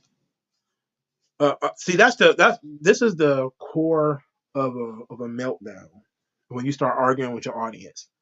Um, it's very weird. Like you see Twitch streamers do it a lot. Seth the Programmer was another one. He had a big thing over a couple of days ago. That shit went on too long. Like the Keemstar video was 6 hours. I'm like, bro, y'all ain't got nothing to do, man. And I heard that he was there. Somebody was kind enough to skip to the Seth the Programmer part for me, so I could listen at least to him try to defend himself. But I was like, 6 hours. I do not care about this stuff. Like this dude makes fucking Dragon Ball videos, man. He makes Dragon Ball, Naruto videos. Like, what more? What more do you guys want? The Clyde video was 3 hours. I was like, fuck. I watched like the first 30 minutes or so, or whatever. And then I just let other people, the comment section, inform me of the rest, and other people have taken clips and all that kind of shit. That's kind of how I got the gist of what happened. But I watched like the first 30, 35 minutes because I always got so much time before I go to work. Like, you get in the shower or something like that, you'll throw something on. Um, and I'll do something like that. So if it's like, oh, what's this? I'll put it on for 20 minutes while I'm in the shower. Then I'll get out and be like, okay, this is cool. If not, then I'll just turn it to something else and I'll play fucking Common Album or something. What are my thoughts about Keemstar? I don't have no thoughts about Keemstar. I don't really watch, again, drama YouTubers. I stay away from that shit. Only again if it's something I know anything about. Like I knew about the Seth the Programmer thing because I had seen bits and pieces of the Clyde video, and I knew what people had said that he'd done, and I'd heard, of course, Clyde recorded his conversations. These people are your friends, and you're recording conversations. Anyway, I had seen enough of it, but I knew I wasn't going to sit through a live stream to get to it. So somebody was kind enough to timestamp it for me so I could get to when Seth the Programmer was in there yelling and basically having a breakdown on there. And as far as I know, every time I hear about Keemstar, it's some shit like this. It's always, some drama shit, and it's never anything positive. So I don't know what kind of content he usually makes. Maybe it is this kind of content, and I just kind of like, no, thank you. You know, I appreciate him jamming up Seth the Programmer. That was great. But I mean, that whole situation to me was crazy because literally the guy makes YouTube videos, bro. Like, but he was a perfect.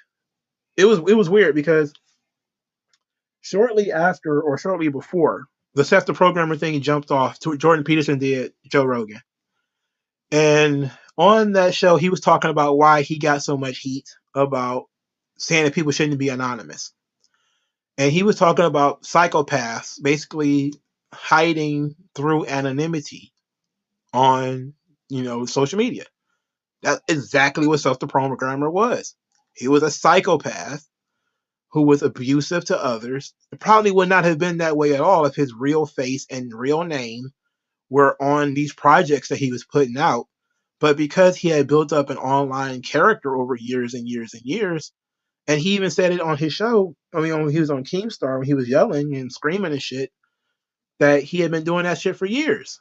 He had been for years bullying people in Discord servers and yelling at people through Twitch and Twitter and YouTube and all that stuff, calling people retards and everything, and saying how much he hated his own fan base and all this kind of crazy stuff. And he felt like, people wanted that from him, and people expected that from him. So he didn't feel the need to ever change it. And so I was like, wow, look at the fucking irony. Jordan Peterson is making an argument about why psychopaths can hide on social media and how dangerous and toxic they can be for your life. And how that usually in a society, what would happen is the beta males would band together to get rid of the alpha males who were bullying them. That's exactly what the fuck happened to Seth the Programmer. You know, Clyde, his beta male, his satellite, who was doing all of his video editing, put together this expose on him and pretty much ended his fucking career. You know?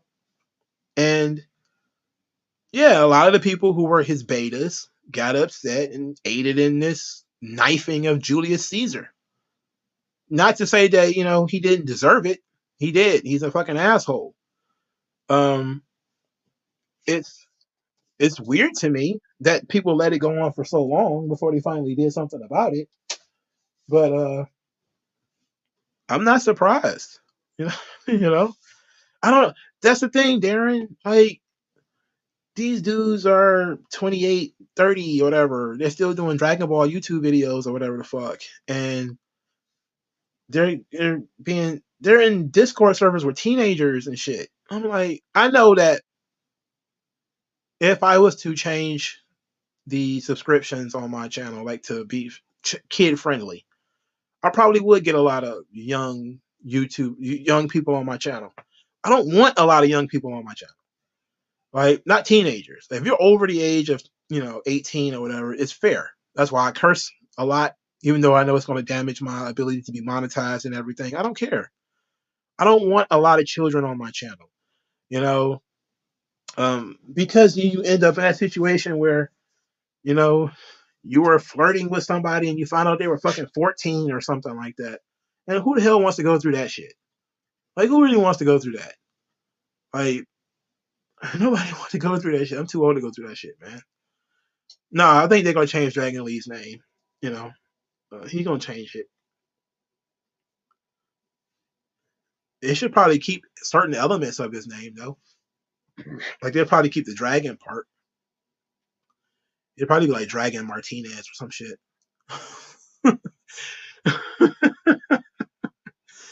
Sergio the Dragon Martinez. Hopefully they keep his mask. That's well, they don't have a history of taking people's masks, but I wonder what his name will be though. He changed his name. He went to New Japan though, so it wouldn't be like the first time he did it. But to what? That would be the interesting thing. Change his name to what? So I'm interested in seeing that though. I'm interested in seeing what WWE does with a lot of these new guys anyway. But being bullied online is weird. Being bullied, half the world over is even more strange. Seth the Programmer lives in the United States. Clyde is Australian. It's like you guys shouldn't even be on the same time zone. Just turn your fucking computer off, guy. I don't know, man. It's like it's really weird, but I don't understand subcultures too much anyway. Like the hierarchy of subcultures where, some guys are okay being pushed around in these Discourse servers or whatever. And it's like, I ain't never been me, man. Like I said, I stopped talking to Cyber Monster because I didn't like how he answered one of my emails. So I don't even listen to his channel anymore. That shit happened once. I gave him an opportunity to fix it, and he did it again. Well, he ignored me the second time. I was just kind of like, fuck it. I'm not about to be one of the guys you try to abuse in your comment section or in your chat or anything like that. Nah. Now, if I'm trolling, which I don't do, I don't really troll anymore. That's one thing. But if I'm generally confronting you on an idea that you're espousing and your thing is, going to educate me, you're going to yell at me and whatever, and then you're not going to let me respond, okay. There's no new. That's also why I don't go to a lot of the YouTube channels like Wrestling with Regret or anything like that, because I'll have to say something and I'll probably get kicked off their channel. I think I did get blocked from one channel, but I don't remember who it is. Do I think Seth the Programmer could come back from this, or I think he's done. He's done, man. The problem is he snaked too many people. If it was just Clyde, I think people would just kind of be like, damn, that's fucked up, Clyde. There's still been a lot of people that would have walked off from his channel. But since a lot of the YouTubers that he was snaking on, like Geekdom, Swag Kage, all those people is kind of popular, you know. So now their fans are going to take sides, and there's going to be a sizable crossover on those audiences. And you also, once you realize he don't know how to edit his own videos, who the fuck is going to edit his videos? Who's going to want to talk to this guy now? He had a meltdown talking about he need therapy and all that kind of shit. Like, man, get the fuck out of here. It's over. It's just call it a day, man. It's fucking over. All right. Is his channel going to get down to 0 subscribers? Probably not. Is it going to be he's going to upload a video and it's going to get less than half the views that it used to get? Yeah, I think that's probably be the case. I think his channel is going to be functionally blacklisted by most people because of the kind of fan base that he cultivated, you know? And a lot of them were the kinds of people who don't really like this kind of shit. They feel bad for Clyde and Chuck and all those guys who were being pushed around. They'll feel like they were betraying them by watching a Self Programmer video. And the whole thing about him supposedly scamming people, which I thought was very important that they didn't spend a lot of time on. At least I didn't get that far into it. I'm not gonna hold you up. But I heard that he was scamming people for a video that he was never intended to make or something like that. Boy, what? Like that shit nuts, man. I don't know what can you do. But what's frustrating to me and what I've noticed a lot of is these big exposés, like what Adam did to Tim, what Lauren Southern did to Milo, what Clyde did to Seth the Programmer. Like that stuff is starting to happen a lot more often now, where people are going to start just Crowder and Daily Wire. That's a lot of people starting to do exposés on Twitter, and it's getting ugly. You know, Crowder didn't spend 3 hours talking about didn't spend 3 hours talking about Daily Wire, but he might as well had. But a lot of these people are dropping like really long videos and exposing people who are known assholes, like Milo Yiannopoulos. Like everybody knows he's a fucking dickhead.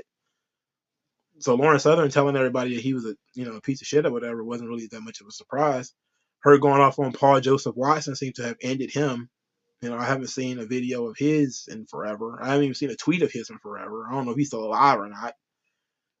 Not that I think he's, particularly good or anything. It's just I used to see his stuff a lot more often than I do now. But a lot of these people, man, who are assholes on YouTube and just generally not good guys, usually guys, they're getting toasted. They're out here getting roasted, man. And what can you say? It's the law of the jungle. Jordan Peterson was right. When you're an out of control alpha who don't know how to use his authority and how to use his power, all the beta's going to band against you. Exactly what happened. It's unfortunate, but it happens. But Seth the Programmer is done. It's over. Like, who's going to watch a video of his now? Who's going to edit a video of his now? Who's going to help him write scripts and all that kind of shit? A channel like that has a certain level of a certain standard, and that's going to end up changing. And you're going to have to be like a super hardcore fan of him in order to stay around after the stuff that he was accused of doing and the stuff that he admitted to doing. I was never really a fan of Seth the Programmer. He was one of those guys that, because I watch Geekdom videos, because I'm a big Dragon Ball guy, he would always pop up on my timeline. That's how the Clyde thing popped up on my timeline, is because I watch Dragon Ball YouTube, and so, sometimes, and that stuff just popped up like boom, here it is. I was like, it's 3 hours. If it is, but I was like, Seth the Programmer exposed. And then I saw you tweet about it, Black Sand 97. So I figured I was going to look at it. But I was like, I'm not sitting through 3 hours of this. even at my desk, I was like, I'm not about to spend 3 hours of this. there's no what response is he going to say? Like the Keemstar thing, he basically screamed and hollered and admitted to doing everything that they said he did for the most part, except the pedophile thing. He wanted everybody to know he wasn't a pedo, which was great. Thank you for that. But other than that, he admitted to pretty much everything. You know, he was bullying people, he was threatening people, he's making mean jokes. You know, he's been a dickhead. He apologized for it, but it didn't come across like it was, you know, sincere. It was like, oh, this happened. You know, now that everybody knows, I'm going to apologize. Um, yeah, he really made a guy eat shit. Like, think about how weak that guy was that he did it. Either that or he was like really, really young and impressionable. Like, you need to think, like, people need to think about that. When we are here talking about, you know, the trannies and the gay stuff and the kind of influence people can have on social media, think about that. A guy who probably never met that man, you know, was talked into eating shit, you know, for a spot in his hierarchy. That's sick. You know, it's depraved. Like Jordan Peterson said, it's sadistic. You know, I don't know. You know, back in the day, man, you would literally have to put somebody's head in the toilet. You know, now they do it on their own because they want to be a part of something. That's sad. That's fucking sad. That kid needs to be on a football team. You know, that kid needs to be in the military or something like that. Well, I don't know about the military.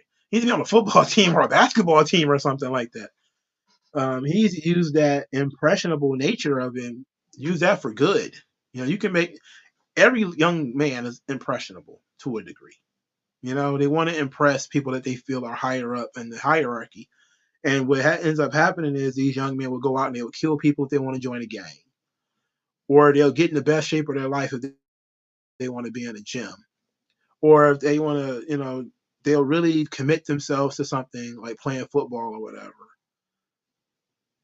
But when there's something destructive that they want to be a part of, there's no end to the shit that they will do to themselves. And eating shit, you know, is sick. It's literally sick. It's sick as fuck that he would even come up with that idea, let alone that a young man would do it, you know? And what does it say about all the people who knew and then waited like a year or two or whatever to say something about it? That's the thing about exposés that I don't like. It's like you knew that this shit like you couldn't get away with that shit around me. I'm an adult, right? If you would have done some shit like made somebody eat shit and then posted it so everybody could see it, I'm done with you. I'm not gonna. I may not tell everybody, but I'm not. I'm done with you, bro. Like literally, I have standards. There's certain behaviors, and I'm not dealing with fucking psychopaths, man. I'm not dealing with that shit. You know, you tell people to do some shit that's like criminal, that's gonna get them arrested or you know fuck up their lives or whatever. I can't fuck with you. It's one thing for you to be, you know, joking, laughing, being mean, stuff like that. We can go back and forth. I could be a little brutal myself. But when you having some shit that's gonna adversely, you know, affect somebody's body, like this fucking dude could have got cholera. You know, like something really terrible could have happened to that fucking guy. Besides the fact that it's just nasty, you know, besides the fact that it's just nasty, you know, waste, animal waste, human waste, that shit carries a lot of bacteria and a lot of germs, and that shit can make you sick. You know, he could have literally got sick. So that shit is dunzo for me. I don't see how you sat around with that information forever. You know, I, that's the thing about exposes I don't like. Cause I end up turning on Clyde. Like the more I listen to that shit, I was like, you knew all this stuff was happening, you was participating in all this shit, and you just kind of let it go. Like eventually, my sympathy turns to what the fuck, you know.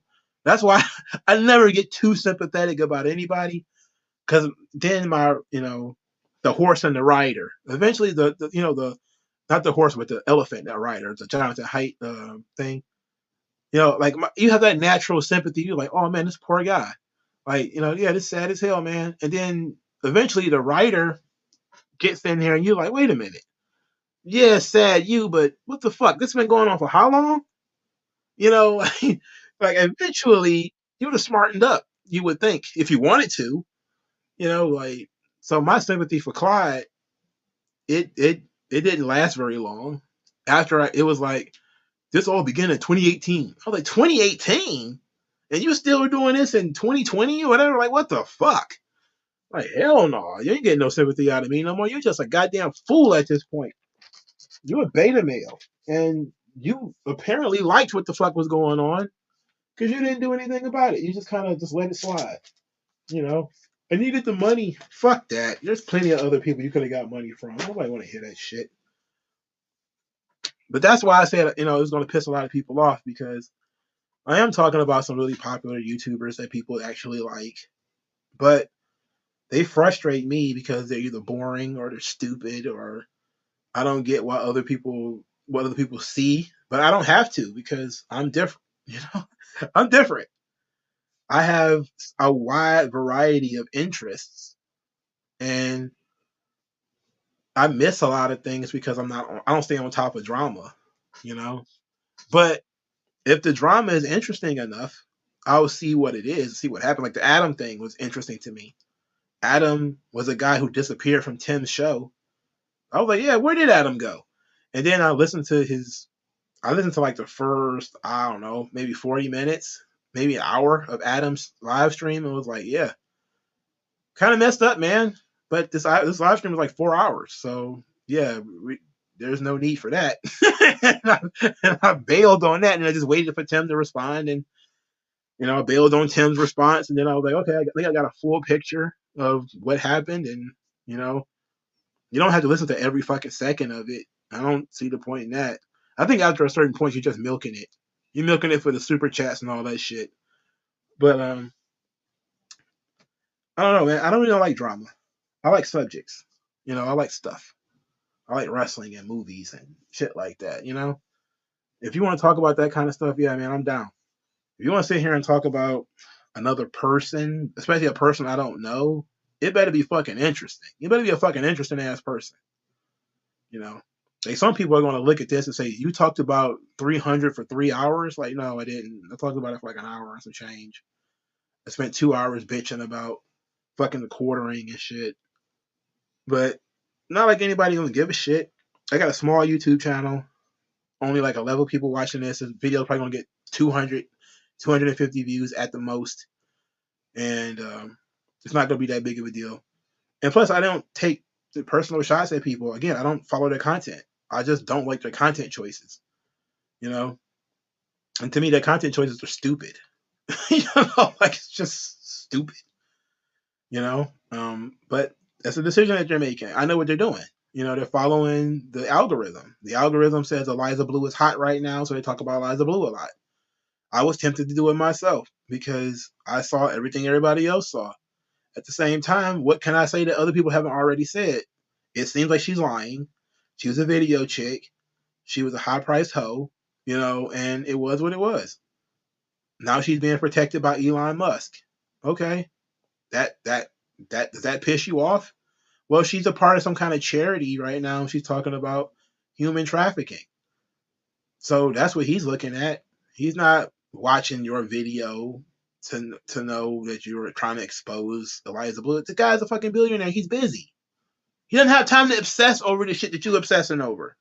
And that's the thing that, that kind of frustrates me. I'm just sitting here thinking like, do y'all really think that, you know, fucking Elon Musk has time to sit and listen to you do a 2-hour live stream about Eliza Blue? Like he literally has better things to do, you know? Like, sure, he sees a lot of tweets and he responds to a lot of tweets. That's probably why Quartering got his Twitter account back. But outside of that, I doubt that he's gonna listen to you rant and rave for 3 hours about Eliza Blue, man. He literally got money to make. When at his he makes a lot of money in his sleep, but he'll also be wasting money and wasting his time if he was to spend too much time talking about that. Seth is losing a lot of subs. I'm surprised he hasn't lost all of them. I mean, this happens quite often when you get exposed. You start bleeding subs, and then eventually you have no subs, or you have a subsection of subs who are either the super hardcores who ride or die with you, or you're going to have people who they just don't watch your content, but they don't unsubscribe. You know, they just don't watch it. It doesn't pop up on their feed. Maybe they get you muted or something like that. You ever heard of EDP 445? No, I have no idea what that is. I'll give you an opportunity to tell me what that is before we shut this down. Because this thing has already gone much longer than I planned. But I did plan to rant and rave about online discourse. I did plan to do that. So I was ready. I was prepared because and I feel like something else is going to jump off this week. I feel like there's going to be some more shit jumping off this week. I don't know who or what, but I feel like there's going to be some shit that's going to jump off this week. I'm better off not knowing. Well, thank you, Lord Kratos. But now I'm very curious, so I'm gonna give him an opportunity to tell me what it is. An Eagle football fan got exposed. Oh, it was a football fan. I thought it was something. Thought it was something legit. It's not legit. It's a football fan. What the fuck? See, man, these people are weird, bro. There's some very weird people going on out here in this world. Um. All right. I think we've been here a long time, man. It's almost midnight, so I thank everybody for. He tried to talk to a minor. Oh boy, a pedophile. That's what the P stand for, huh? Um. So, oh no, Jericho dressed like Danhausen. Oh no, Cloud Vampire Chris Jericho. It's legit. I'm going to do a short on this. I'm going to do a short on this. I believe I'm going to talk at least a minute. At least a minute. All right. All right, y'all. I'm going to talk to you guys later. I appreciate you.